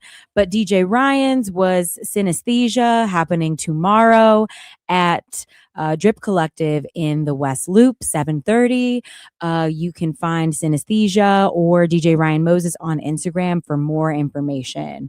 Right now, we are going to be back with our guest, Kelvin Barnett. We've got him on the phone. He was present for the Nolan Wells vigil that was held yesterday as part of a general vigil for Nolan, but also it was what would have been his 19th birthday. And many of us saw clips of his parents singing over the cake, which is just, I don't even know if bittersweet is the word, but we are glad that they have their community support. Kelvin has been telling us more about what the sentiment and the space is and what the community is doing to rally around Nolan Wells' family. So Kelvin, is he back on the line? Yes, ma'am. Yes, All ma'am. right, Kelvin. So before we broke, you were telling us about some of the movements that the community there in Biloxi are coming together to cooperate on ahead of this wider march. You told me that some folks are coming from out of town. So give us some details on what that march is going to look like and what are some of the intentions that the organizers are setting there in Biloxi. So we're actually going to do it in Jackson County. That's pretty much where the DA's office is, where they're pretty much withholding information that they know they can give us. They've done press conferences before. But before I go ahead and say that, if you don't mind, I want to let people know we are talking about Mississippi. Mississippi has a long, well-documented, painful history when it comes to justice, when it's dealing with people with melanin skin, Black people. And that's what we're dealing with here with the Nolan Wells situation. So my thing is, when it comes to the area, the Jackson County area, what people have to also understand is that they go back a long ways. The sheriff's, his dad was the sheriff before he was the sheriff. Most of these people are connected politically, like all the way up to the governor. The governor appointed one of the kids' stepmoms to a high-end medical position. And so our thing with that is, if they don't give us what we need, we're going to have to take it. And what I mean by that is, like, we got to vote them out. So we're doing some rally. We have the protest on the 22nd from 10 to 1. And then on the 28th from 7 p.m. to 10 p.m., we're doing a big rally, like a VIP party to get people registered to vote. And we've been registering people to vote this whole time, because if they're elected and they're not doing their job, vote them out. And then if they're appointed by somebody that's elected. So let's vote them out as well. Absolutely. So two parts to that conversation. Firstly, let's talk about what we know to be kind of this bad actor, good old boys club. And that's a euphemism, right? For the legacy of policing, of violence, of the way that racial violence and perpetrators of that can be and have historically been integrated into the justice and legal systems in all states in all ways, but particularly in Mississippi. What is the conversation around I think working around these bad actors who obviously, are not necessarily interested in a sense of urgency around resolving the Nolan Wells case, may be harboring or hiding information? What is the sentiment of just how folks will be able to get beyond that and get justice? So for me as a community advocate, my viewpoint on it is the way we're going to go about getting it is not only voting these out, but we got to go talk to these people. We pay these people tax. No, we pay our tax dollars pays their salaries. Like some people didn't know until we went into the DA's office and started asking questions that we didn't get answers to, that they could go in there and ask questions. And some people actually went in with other questions to different cases and was like, oh, I appreciate you guys. But that's why I tell people you have to know your rights. That's really important with any situation, especially the situation going on now. Any information that we're trying to get, like the FOIA request, if we're asking for information that we're privy to and they're telling us we're not, after this case is over, that's going to open up some new doors. So laws need to change. Policies need to change. Rules need to change. Absolutely. And, voting is the way to do that. Yes. In terms of surefire, at least, right? There are so many opportunities and obviously advocacy and things that the community can do, but the long-term effects and the long-term results that we're looking to see in these communities, who particularly in communities in Jacksonville or in Biloxi, who historically these the differences between a legislator who cares and who doesn't, right? That happens at the polls, correct? Correct. And what would you want to just reiterate to audiences about, voter registration, getting ahead of the upcoming elections, and what that means, not just to us overall, but specifically to cases like this one? Well, for us, it's personal. Like, we're here, boots on the ground. And I've heard young people ask me, hey, what can I do to help out? Like, I don't have money. You have something more powerful than money, your vote. I said, a lot of people feel like, hey, my vote don't count. No, this time your vote counts. Your vote is going to be that one vote that takes us over. And if we have 15,000 of y'all that feel like my one vote is going to be the vote that takes us over, that's 15,000 more votes we got to make sure we blow it out the water. We're about to make history. We're already making history. Most of the primaries, Democrats won. Yep. So my thing is, like, although you might not even agree with politics, just agree with what's right.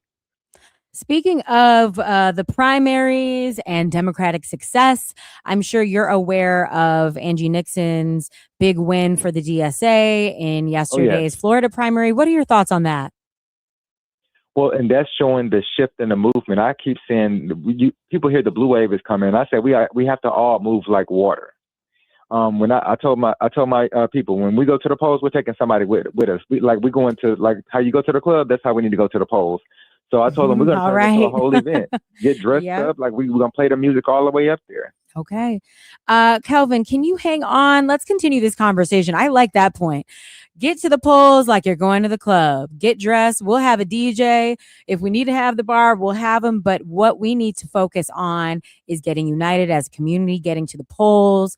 The Nolan Wells case depends on it. So many cases like it. We are seeing an uptick in crime against Black bodies, particularly in Mississippi, and winning our Democratic races, DSA getting some traction. All this matters. We're going to go to the break. Kelvin will be right back. If you want to call in and join in, share some thoughts on the conversation, WVON 773-591-1690. Good afternoon, Summertime Shy. I'm Logan Page, and here are your news headlines. Reimagining healthcare access was today. FDA intensifies frozen blueberry recall. And Deion Sanders subpoenaed in son's bankruptcy trial. National news from the Black Information Network is up next on Chicago's only urban talk radio station, 1690 AM WVON, Berwyn, Chicago.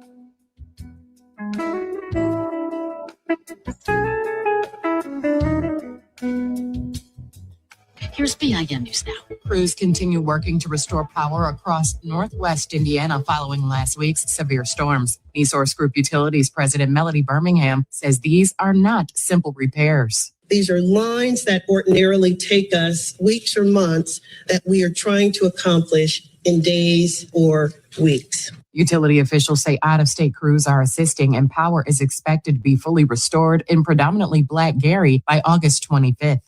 The family of Keith Porter is demanding answers nearly 8 months after the Black Los Angeles father was fatally shot by an off-duty ICE agent in Northridge. Prosecutors say the case remains under review as investigators continue gathering evidence.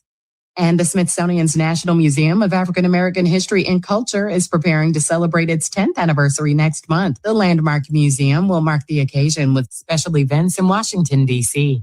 Get BIN News now on demand 24/7 on the iHeartRadio app. Here's Terry McCready. President Trump now promising the most crushing economic operation ever against Iran, along with negotiations to reopen the Strait of Hormuz, which has remained closed since early March. The strait's going to be open very soon, or they're going to get hit very hard, and then the strait's going to be open. We will go into a tremendous attack, the biggest since World War II. Trump earlier this month on Fox News. He posted on Truth Social, this will be economic warfare and isolation on an unprecedented scale. Trump said any nation that works to provide any type of lifeline to Iran will be hit with tremendous economic consequences from the U.S. He went on to write, this will be an economic D-Day, and we need all of our allies to stand with the United States. The president's announcement follows Treasury Secretary Scott Bessent's warning last week that the U.S. would seek to ramp up economic pressure on Tehran to reopen the critical waterway. A federal judge in Washington, D.C., temporarily blocking the Trump administration's changes to the teen pregnancy prevention program that ended up slashing tens of millions of dollars in federal grants. The order from U.S. District Judge Christopher Cooper, who was appointed by former President Barack Obama, halts the effort to reshape the TPP program into an abstinence-only initiative. Cooper sided with the plaintiffs who sued earlier this summer after the administration issued new funding criteria and then canceled most of the active TPP awards. The Kennedy Center is agreeing to hold off on restoring the president's name on the building amid an ongoing legal battle over the issue. Black U.S. Representative Joyce Beatty, an ex officio member of the Kennedy Center Board of Trustees, successfully sued to block the earlier renaming and closure of the center after the board voted to add Trump's name. This was standing up for justice. I think it builds hope that we can regroup, that people will come back to work. I am very confident that the performers will be excited about returning, donors will return, because everyone was very specific that Donald Trump had made this political and that he had broken the law. But the board voted last week to add Trump's name again, months after a federal judge ordered it removed. The center said in a status report filed yesterday that it would pause the plan until September 8th. A Telemundo executive was one of 5 Americans killed aboard a sightseeing helicopter that crashed in Kenya yesterday. State Department confirming the number of dead American citizens along with the pilot and another passenger, bringing the death toll to 7. Jose Alberto Suarez was president and general manager of Telemundo's television stations in 3 Florida cities. Suarez was 55. Stay informed, stay connected, and subscribe. Follow BIN News this hour wherever you get your podcasts. I'm Terry McCready for the Black Information Network. How many hours did you waste in traffic last year? Take control of your commute on Metra. Spend your time relaxing and let us handle the driving. Plus, our 95% on-time rate means we get you there fast. Metra, drive less, do more. Chicago, you know the song, Say My Name, Survivor. Independent women. Bills, bills, bills. But before the global stages, the awards, and millions of records being sold, there was a vision, and behind that vision was Matthew Knowles, the legendary manager who helped transform a group of young women from Houston into one of the most successful female groups of all time. Now, Matthew Knowles takes you inside the extraordinary journey, delivering a fusion of storytelling and classical music for a musical experience you don't want to miss. This classical funk performance is taking place Saturday, August 29th at the Congress Hotel. For Destiny's Child, iconic and reimagined, narrated by the visionary himself, Matthew Knowles, and backed by a live 5-piece string ensemble. Hear the unmistakable harmonies, empowering lyrics, and legendary hits in an entirely new way while discovering the story behind the music. Upgrade to VIP premium seating and exclusive meet and greet with Matthew Knowles. VIP packages are limited. Say their name, hear their story, and enjoy the classical funk music experience narrated by Matthew Knowles.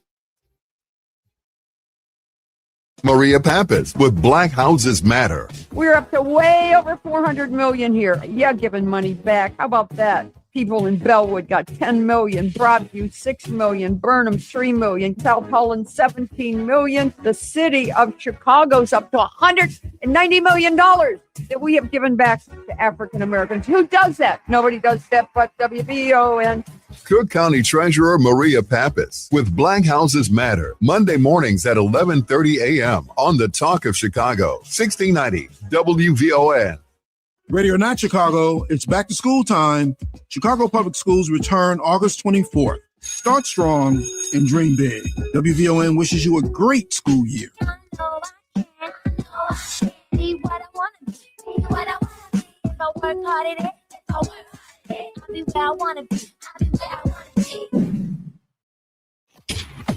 Live from the Xfinity Studios, it's the station that America listens to, WVON, Berlin, Chicago. It's Matt McGill on Chicago's essential storyteller, WVON.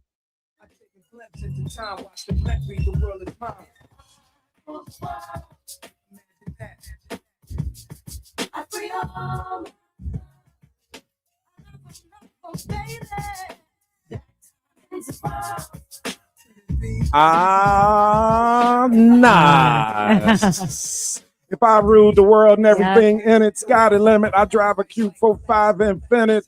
That was my favorite line of the song. Anyway, I'm back, Haley.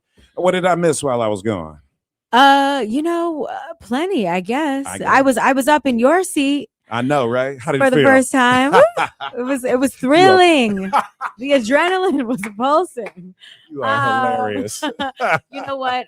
No, we are talking to Kelvin Barnett. He was present for the Nolan Wells vigil and basically just talking about the mobilization efforts happening in Biloxi and Jacksonville, Mississippi around a march upcoming this weekend, a voter registration event happening next weekend. And Calvin said, we're bringing the club to the voter registration movement. Okay. If you can get excited, it's in Mississippi. Okay. They are taking the effort local, but for the march happening, they've got people coming from, he said, all over out of town coming in to participate and support. And we're just re-emphasizing, I think, the power that we have with our votes in terms of dismantling these long, historically generations deep bad actors in the Mississippi and other Southern and quite frankly, across the country, right? These judicial systems and reasons we can't get the answers we need because we are being gate kept. Well, brother Kelvin, it sounds like you're doing some good work, my brother. Yeah, and it's not only me. Like we have like our cities are kind of connected on the coastline, the Mississippi Gulf Coast. Sure. Mobile. From the Gulf of Mexico. You know, I don't know what other people call it. Right. we got past Christian, Mississippi, Gulfport, Mississippi, Biloxi, Mississippi, Ocean Springs, Mississippi, and Ocean Springs is part of Jackson County, and Goshen, that's where the divide is. I love it, brother. One thing I've noticed, they're scared of black radio. They're definitely scared of social media. And I've noticed that every time there's about to be an event to celebrate this family or a conference to put out information and be transparent, they'll do some kind of interview, like with the not a coon, they'll do some type of interview with some I can't remember the guy's name, but or they'll put out some type of information. Like RDA, she came out and said she wrote a long little dissertation saying that she can't give any information, but you just gave us information while telling us you can't give us information. Mm-hmm. The games, brother, they're playing. But it sounds like what you are doing is you're using the energy from this Nolan Wells moment to galvanize people and get focused and create a movement of voter registration, activism, and especially as we move into this midterm election and 2028. It sounds like some of this energy is going to be beneficial to hopefully getting justice for the Wells family, and beneficial for Black Power.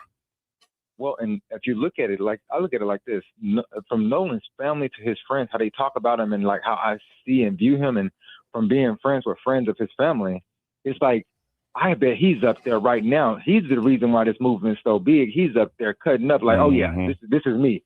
You know, God chose me for this. Let me put this armor on and help my mom and them get the work done. That's how I feel about it. Calvin, That's why I'm empowered.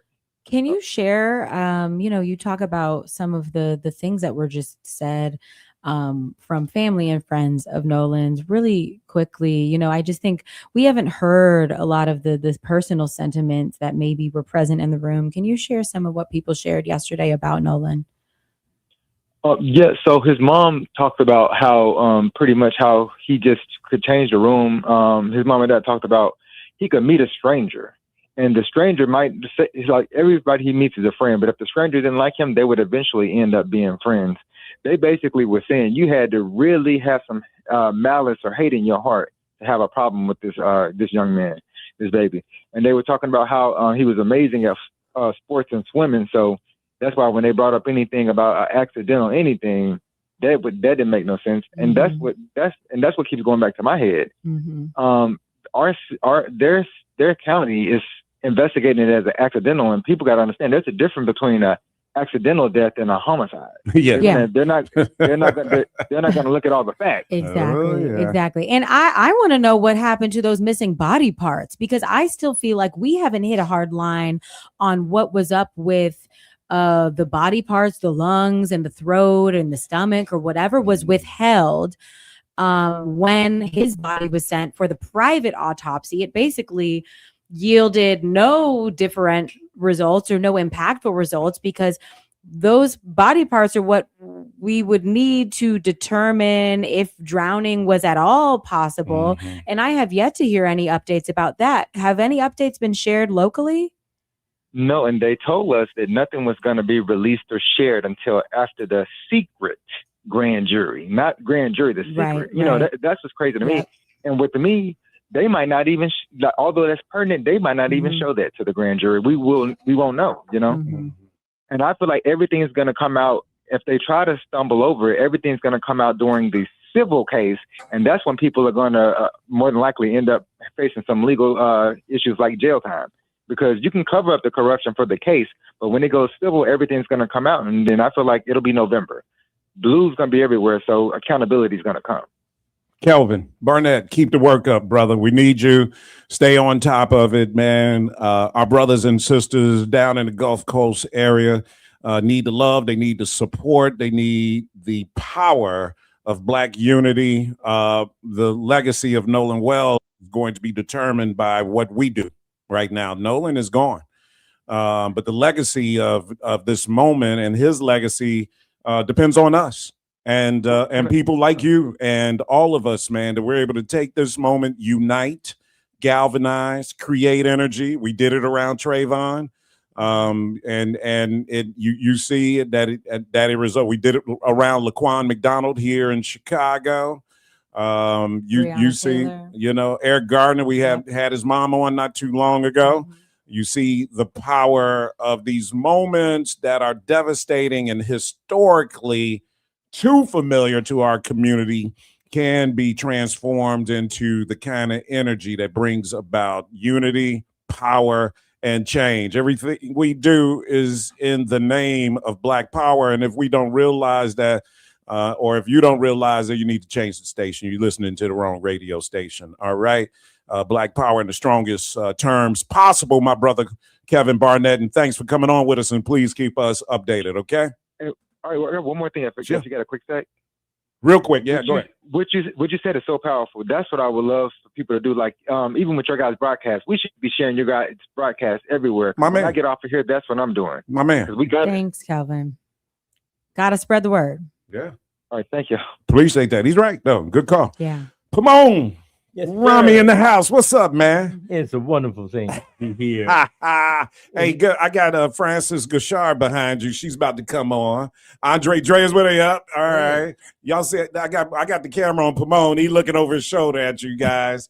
They are coming up next. Pomone is here for a reason as well. The Guichards are always welcome to WVON. One of our amazing families in the Chicagoland area and one of our amazing curators of Black culture globally, and bringing art and artists to you, to your home, hopefully. And they've got an event come up we're going to talk about when we return on the Matt McGill Show. More from Matt McGill coming up on the Talk of Chicago, 1690 WVON. Chicago, are you ready? Chicago Public Schools are back in session Monday, August 24th. It's time to get the backpacks ready, sharpen those pencils, set those alarms, and get 300,000 students ready for another year of learning, growth, and possibility. To every CPS student, parent, teacher, and school leader, we're cheering you on because education is the great equalizer. It's the pathway from opportunity to possibility. Let's start this school year strong. Chicago Public Schools back to school Monday, August 24th. WVON cares.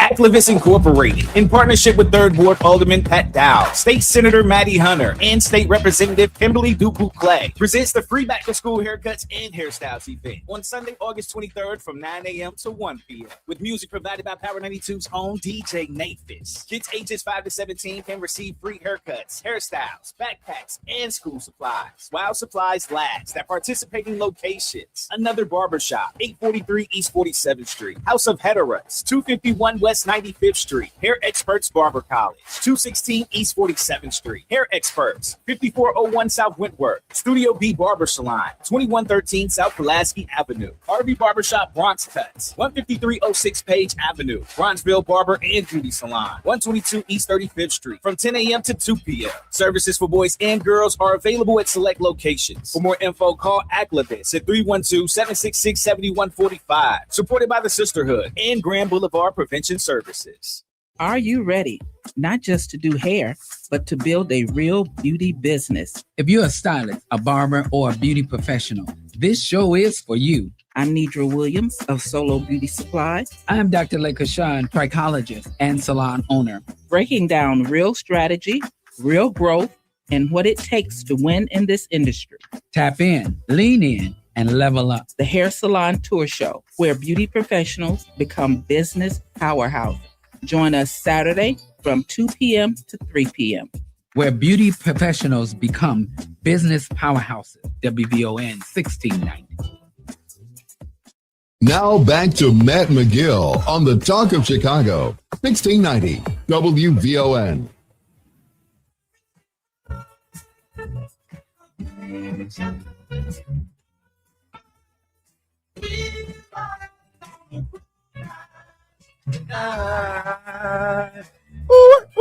All right. Haley Vaughn in the house. You don't know anything. She's a millennial. She doesn't know anything about that song. Pomone Rami in the house. Yes, sir. He's got a film, of course. That's what this man has been doing. You talk about curating Black culture. This brother's been on top of it through film for a long time, and we're happy to have him in the studio. We're going to talk about his project that's coming up. But how you been, man? I've been great. And, you know, Ade Akasanya is here with me. He's the director and writer of the film. It is so wonderful to see in the eyes of the people that are coming behind us hope. Mm-hmm. You know, one of the things I've asked people recently, like, who's in your batter's box? Who's up next? Okay. Who's on the on-deck circle? Who's on the on-deck circle? Okay. And so when you see them, you can rest a little bit. You know, Mhm, you say, mhm. okay, I've done my part. Okay, you feel Turn it good, around, right? yeah. That's why I got Haley here because she's younger than me, man. So I'm trying to figure out, by 30 Just a years. little, yeah. So, But you can't be good unless you work around good people. Exactly. okay. Exactly. Let me introduce you, Pomone, to Francis and Andre Guichard. Have you ever met them before? They're great people, man. Well, I've heard rumors about that family that hangs around in Bronzeville and brings all this incredible art from around the world. Okay. I have only met them a few times. A few times, okay, right. 3-4 times a year. No, it's We know Pomone very well. He's part of the amazing cultural village of Bronzeville. That's right. Okay. And you guys, of course, are Gallery Guichard, guys, is holding a solo art exhibition called All Eyes on Her by artist Thalia Birds. As you guys know, this couple, I talk about them in glowing terms because, as Pomone knows, it's well-deserved. When you talk about living in a city like Chicago and why it is so good for us to be Black and in Chicago is because so much Black culture exists here and history. Pomone can bring that history to focus for us. But because we have people like the Guichards, like Francis and Dre, that are visionaries, that understand that there is a need for Black art to be present, for Black artists to be present, for the thoughts and the minds and the visions of Black artists to be present in this city and in your homes. So that when you come home every day, you feel the energy of who you are and who your ancestors were and what they wanted you to feel about being Black and being in America. Everything from history to the struggle, all the way up to where we are today currently in our political power and understanding who we are as Black people in America. It's right there at Gallery Guichard, everybody. And you don't have to say a word. All you got to do is just open up your eyes and look around. They tell a story about being Black, and wherever the Black is everywhere in America and everywhere. And this gallery tells the story about what it's like to be Black on this earth.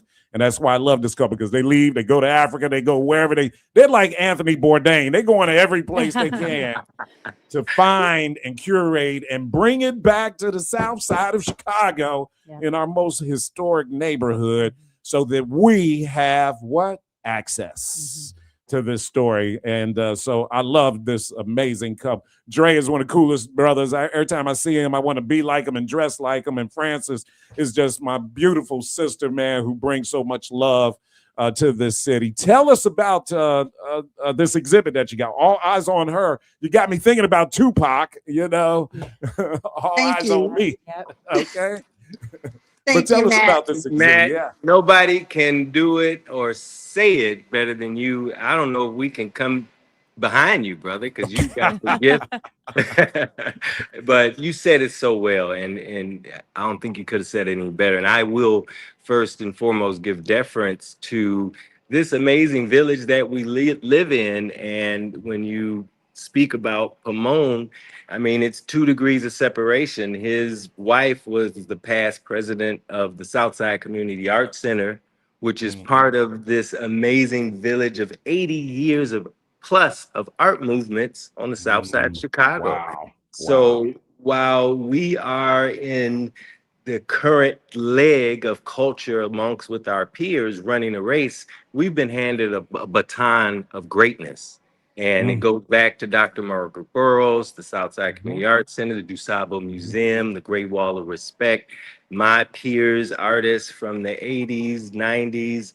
And it's right here to Thalia Birds from Washington, D.C., who is the daughter of Al Birds, one of Gallery Guichard's 14-year plus superstars. And it's very rare that you get to witness a legacy and a village helping a young artist launch. And the beauty about collecting original art is everybody has their beginning. And this is an emerging artist with some amazing talent and emerging prices. So you get to watch your artists as their career grows, your investment grows. And that's also a big part of what we do here at Gallery Guichard. Not only do we create platforms for artists and collectors to meet artists from the African diaspora, but you get to pass on wealth and culture That's when right. you live with original art. Mhm. And I just have to add that, that's how I became inspired to be around art, growing up with art and how important it was to me in my life and my development. So, you talked about it. You said, how important it was to make sure this culture is given out to our people. And so we understand our roots, who we really are, the potential that we have. And this is us. When you look at it through her eyes, it's telling a story all about who we really are, our impact, our emotions, our feelings, our wealth, and the amazing things that we have done in our lives, but to inspire other people. And Thalia is young, 27 years old. She is, coming into her own. Even though she's legacy, she still has her own story, her own way of doing things, and it truly is an amazing show. And this is all a part of the Bronzeville District Trolley Tour, which are 2 double-decker buses that will be That's right. to the community. So we'll have those 2 double-decker buses moving out the Okay. community, giving information about culture and who we are, and how this community was developed because of racism and Jim Crow and redlining, and really helping us to understand no matter what obstacles are put in our way, we will find a way because we are great people. And we have to keep passing that torch and helping other people realize their potential. And I'll say the torch is lit.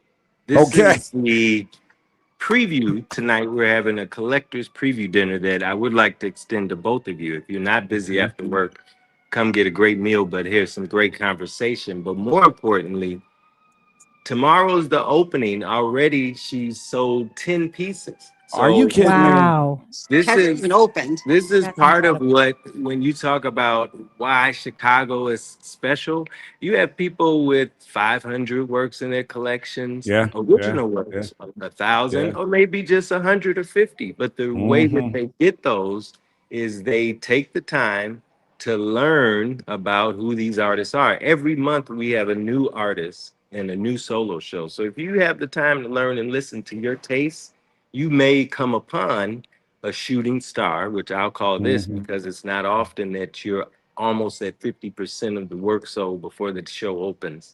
And that's because of the moment in time where it's like an IPO stock. We all wish we could have got Google or all those great That's stocks right. when they open. Yeah. That's right. Right. That's right. Think of our culture as a valuable commodity, but it's a cultural commodity, and it is real because all these artists in Chicago still has some of the greatest, all started at a point where you could have got those works for much cheaper because it was their beginning. And we have to realize whether we appreciate these national treasures that are in our grasp because we're a cultural community, the world doesn't wait for us. We've been now 8 cities around the country. We just left Harlem. 50 pieces sold in a weekend because they Wow. do see the Incredible. value of Yeah. what is here at Gallery Guichard and in Chicago every month. So I think it's time that we stop taking advantage of the fact that we have all this around us and be a part of including that in your grand scheme of things. When you think about your house and your assets, include fine art in that, and artists of color, particularly artists of the African diaspora. Yeah, You know all what? original pieces. You know, a good friend of mine, mother, passed away this year, and he called me up and said, "Hey, man, my mother has just collected all of this art over the years and stuff, and so we're selling it, so come on by and take a look." And man, when I tell you, there was no better obituary about his mom than walking into her house and looking at this collection of art. I didn't have to read her obituary. I'd met his mother before, and I didn't have to read her obituary or anything, or go to her funeral or anything like that. All I had to do was just walk through her house, and it told me everything I needed to know about this woman, man. It was an amazing, and they kind of set it out for you to walk in. They wanted you to see, but it was such an amazing tribute to who she was as a human being. And to your point too, Dre, the family was so proud to present this to everybody that walked through that door, man. They were so proud to say, this is my mother, this is my grandmother, this is who she was. Look at this stuff, man. It was really an amazing tribute to an amazing human being, which she was. Quiet, really just kind of unassuming, but her art did all the speaking for who she was. And I always say this every time you guys come on, somebody should be able to go to your home or to your apartment, wherever you live, without anybody being there. And soon as they walk in the door, they would be like, oh, somebody Black lives here. Right. See? That where you live, and your art should tell everybody about who you are, what you appreciate about art and culture. And I've never met her, but just from what you described, I bet she lived an amazing life. Amazing life, man. Because she lived with original art, and it told a story. It told her story. It was unique to her life experiences and what was important to her. Love, family, all of those things that make collecting original art, to your point, a house, a home. And that's you could have the most expensive house, but if it's nothing on those walls, I think you're void of something. And it also applies directly to mental health. And we experienced it. I love it.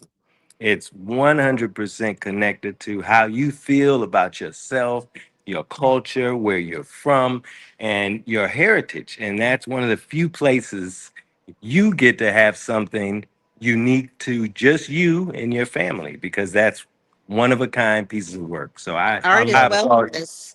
Art is wellness, and it uplifts you.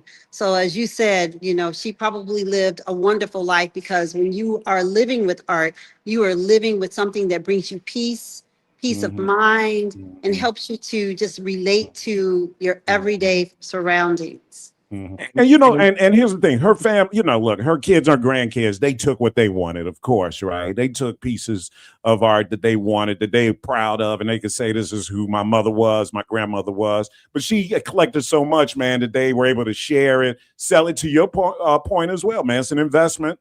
Art is an investment as well, and you never know, in a moment like that helps defray funeral costs. Not in this case, because they had the money to bury it, but you just never know. Art is an investment as well. But get out there tomorrow, 436 East 47th Street. All eyes on her. Thalia Birch, 27 years old. I love the way how you, Pomone, talked about who you got in your on-deck circle. We can feel good about the fact that the Guichards are platforming this 27-year-old Black artist, making her feel her moment and her energy by being at this Legacy Art Gallery of Chicago. This is a moment for her. Let's make it a moment for her as well, guys, but also a moment for us. And support local art, support local art galleries, Black art galleries. I'll see the double-decker bus tomorrow while I'm sitting at Norm's on 40. Hey, I'm sitting at Norm's on 43rd with a martini. I'll be like, oh, there goes the double-decker bus going by.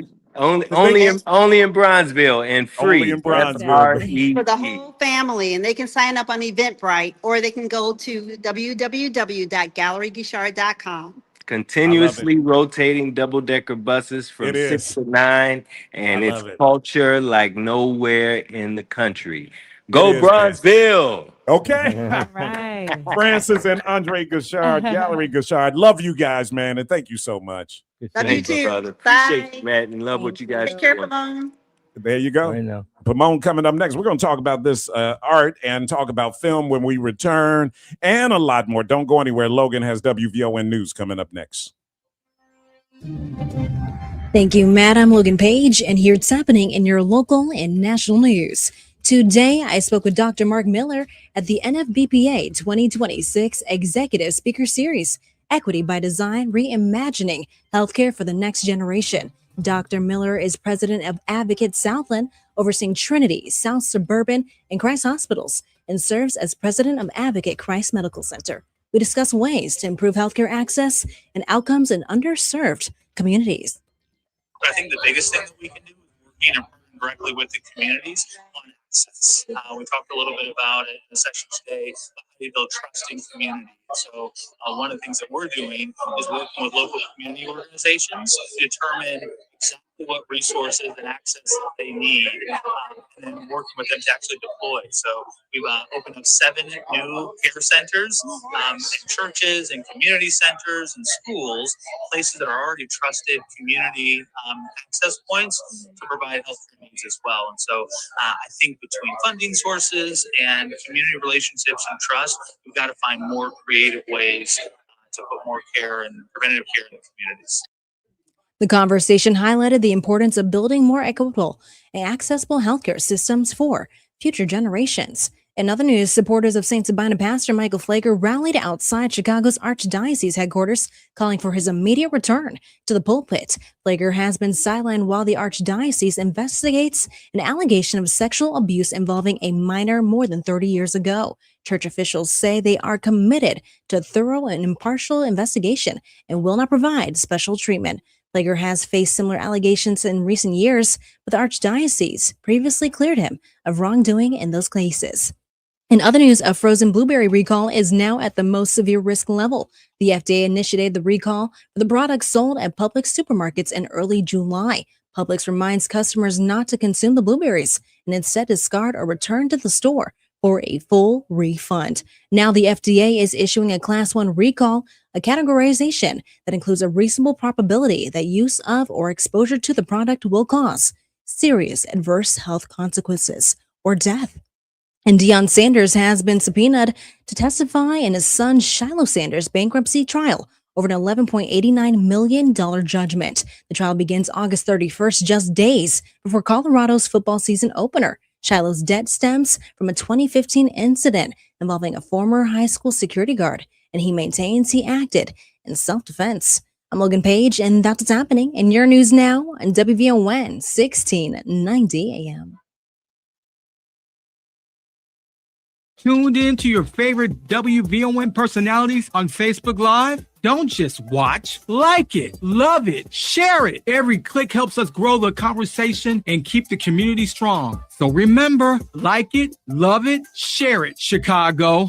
It's Gospel with Pam Morris Walton, your gospel sister, on WVON Sundays, 11 to 2 p.m. Music to help you on your journey. I'll see you there, WVON. Shop small with Wintrust Bank and celebrate the heart of our community, our local businesses. Listen as we share a list of small businesses throughout our community that we can shop, dine, and support throughout the year. These businesses are the economic engine that drives our neighborhoods. Wintrust knows that. That's why they're Chicago's bank and why they're encouraging you to shop local. Keep listening for the Wintrust Community Business Spotlight campaign. With Wintrust, shopping small is a big deal. Hello, Chicagoland. This is your main man, Tio, Mr. Ceasefire Hardiman.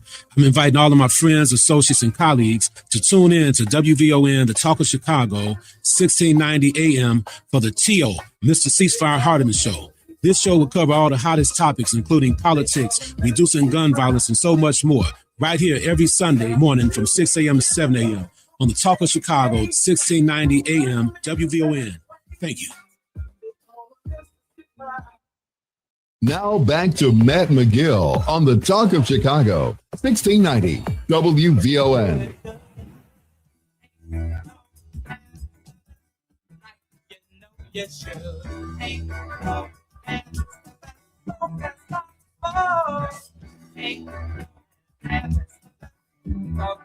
All right, so unfortunately, Wiz Khalifa canceled on us, but that's understandable. So standing in for Wiz Khalifa is Ramon Rami in the I got to get my voice together. Okay. You got some lyrics for us, Right. man. You got some Drop a couple bars. You got some bars for us. I know that I cannot trust you, Matt, and that you be down at the recording station tomorrow with my song. No, it is wonderful to be here. It's good having you, man. So look, since I knew you was gonna be here, I brought all the vitamins to the table, man. To see which ones do you take? Zinc, D3. I got vitamin C. I got omega. I got all this stuff, man, and milk thistle for your liver because I drink alcohol. So I got all of this, man. What out of this do you take? Well, the vitamins work. I don't drink, so and maybe you should stop drinking. Then you Get close to the mic. No, I said maybe if you stop drinking, you wouldn't need the thistle. There's no truer words have been spoken, brother. I hear you. Hey, Pomone, I tell myself that every day when I'm ordering a Chardonnay.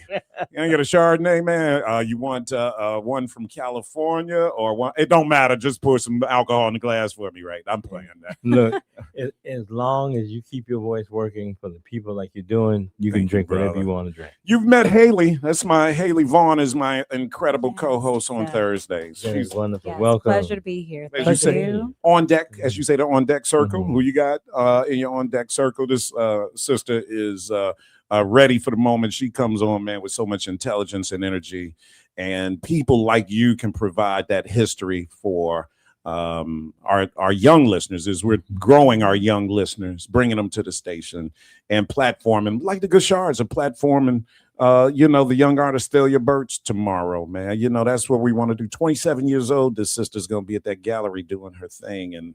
And I just love it. You got a film, though, that you are promoting, my brother. I do. I was fortunate to be able to start doing films when I was very young, under the tutelage of Sam Greenlee and Oscar Brown Jr. Wow. And Barry Gordy and those folks. And so when you're in an environment where you are touched by those types of people, you need to look around into the room to see who else needs to be touched or who else needs the kind of support. So in 2007, my wife and I were given a Lifetime Achievement Award by the Chicago Arts Alliance, Black Teen Alliance. And that night, they gave this young man an award for Best New Film. He's sitting here with me, his name is that day. That was in 2007. And he came up afterwards, we started talking, and we have worked together on numerous projects since then. Because our position is you look in the room and then you find out who's going to, take your spot when you move forward. Okay. And so when I got ready to go to Nigeria to do the film with Danny Glover, Ade went with us as our first AD, because we thought that experience would set him aside and give him the running energy to do what he needs to do on his own. And so most of us, I think, in this world, we have two responsibilities. One is to tell stories that effectively change how we feel about ourselves. The other is to dictate what our history is, but from our terms. And the third is, what are we going to be when we get past this phase? Okay. Where are we going? Okay. And so when I read Ade's script, and I'm going to let him talk about that, when I read the script, it just sounded like something that we should do. Because every story in our lives has been taken away from us. And we need to be in a position where we're constantly telling VON, but for example, would make a hell of a movie. Oh, ain't no doubt about it. Yeah. Make a hell of a movie. But So definitely a hell of a reality show here. right. And get close to the microphone, brother. A Boy Named Bobby. Yes, sir. So just a little bit about the film. The story, of course, is centered around a young 13-year-old boy who's being tried as an adult for murder, and a reverend who comes to his aid against the advice of his wife and his church, brings a kid into his home where all hell breaks loose. But how we tell that story, we use a technique called frame narration, where we tell that story from an A story, where we start off in a juvenile detention center and a counselor is trying to reach a 13-year-old boy, and the boy won't listen. And so he says, if I tell you a story for a boy very similar, would you sit down? And that's how he tells him the story of a boy named Bobby. So we see two different stories of two kids experiencing difficult times.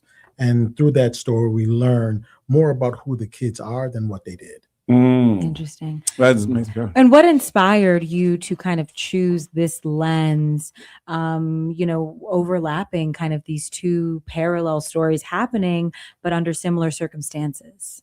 Good question. So for me, I draw from my own lived personal experience. Over the past decade or so, I've been working in education. I've been working with adolescent kids. So I worked in many positions such as a dean, a school counselor, a social emotional learning specialist. And I work with the communities and with families. And what I've learned about these young adults, these young kids, I felt we needed to kind of highlight that, tell a story about their experience. Because when you get to learn about kids, you learn that there's so much more beauty and resilience in our kids. And sometimes you wonder, how did you get into this predicament when I know you to be this kid? And so I wanted to highlight that. I wanted to tell a story that kind of allowed our audience to see our kids for who they are and not what they did. Well, look, there's going to be a screening this weekend on Sunday at the Obama Center. And when you talk about Black history, Black culture, we had the Guichards on, got Pomone in here to talk about his history, and you bring that up to the Obama Center. It's just absolutely amazing, man, to live in a city that has assets like this, Black cultural assets. But hold on, I'm gonna let you respond to that, Pomone, when we come back. It's 2:47. You're listening to the Matt McGill Show. More from Matt McGill coming up on the Talk of Chicago, 1690 WVON. It's Rufus Williams. The thrill of summer is finally here, which also means it'll be over before we know it. This fall, the Rufus Williams Travel Club is heading to Charleston, South Carolina, October 8th through the 12th. Join me as we experience the beauty, the brilliance, and the culture of one of America's most captivating cities. We'll enjoy the charm of the Lowcountry, breathtaking scenery, incredible cuisine, and the rich African-American history of Charleston. There will also be a few special surprises designed just for our group. So whether you're traveling alone, with family, or with friends, you'll be welcomed into an unforgettable experience filled with great people and great memories. Space is limited, and the best rates are right now. Simply go to WVON.com, click on the Rufus Williams Travel Club banner, and reserve your space. Advantage International is the official travel partner of the Rufus Williams Travel Club. Charleston, South Carolina, October 8th through the 12th. Travel with people, travel with purpose, travel with us.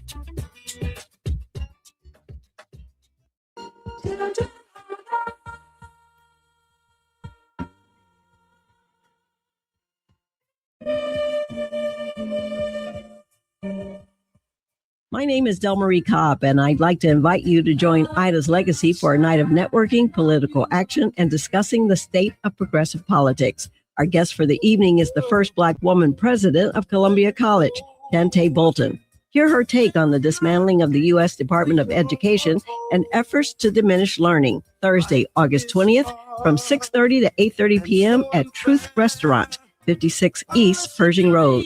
Tickets are $75 and $50 for young professionals under 30.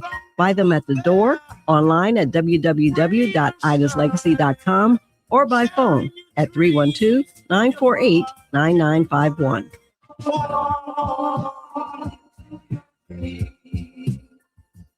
Chicago, are you ready to ride through art, culture, and pure Bronzeville magic? The Bronzeville Art District Trolley Tour is back every third Friday from 6 to 9 p.m. Hop aboard our double-decker trolley buses for a night of art, community, and unforgettable vibes. For powerful exhibits at Blanc Gallery to creative expressions at the Bronzeville Art Lofts, to cultural treasures at Fay African Art and the soul-stirring brilliance of Gallery Guichard. Each stop is a whole experience. This is not just a tour, it's a moving celebration of Bronzeville's heartbeat. Meet the artist, feel the rhythm, bring your friends, bring your energy. June 19th, July 17th, August 21st, and September 18th, every third Friday from 6 to 9 p.m. And it's free to ride the Bronzeville Art District Trolley Tour. 20 years strong and still rolling. Tap in for the culture. Tap in for the ride.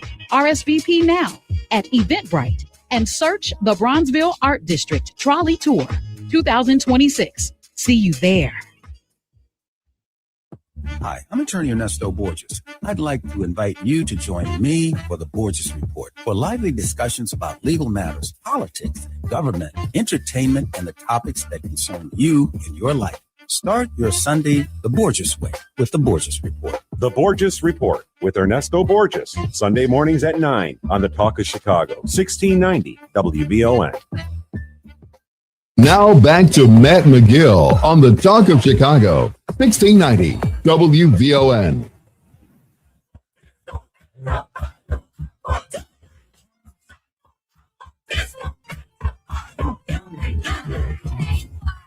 All right. Haley, so she says Aqua she knows. Boogie. Aqua Boogie, baby. Here we go. Come on. Yeah. You know, we're supposed to be interviewing George Clinton. I don't know what happened because he was in Chicago and he was going to come in the studio and everything. And we were going to interview We'll have to rebook him. the godfather of funk, no doubt about it. Haley Vaughn, thank you so much for filling in for me today during the 1 o'clock hour. Happy to do it. Absolutely. Pomone Rami in the house with us, of course, man, sharing with us more history and more of his work that he has touched and been a part of. As he said earlier on this segment, that he has had the opportunity to work. When you said Berry Gordy, it made me think about Mahogany. Were you over there working? I did the casting. I was also in it as an actor. Is that right? There you go. And this is the only Berry Gordy story that I always tell that people should listen to. Mm-hmm.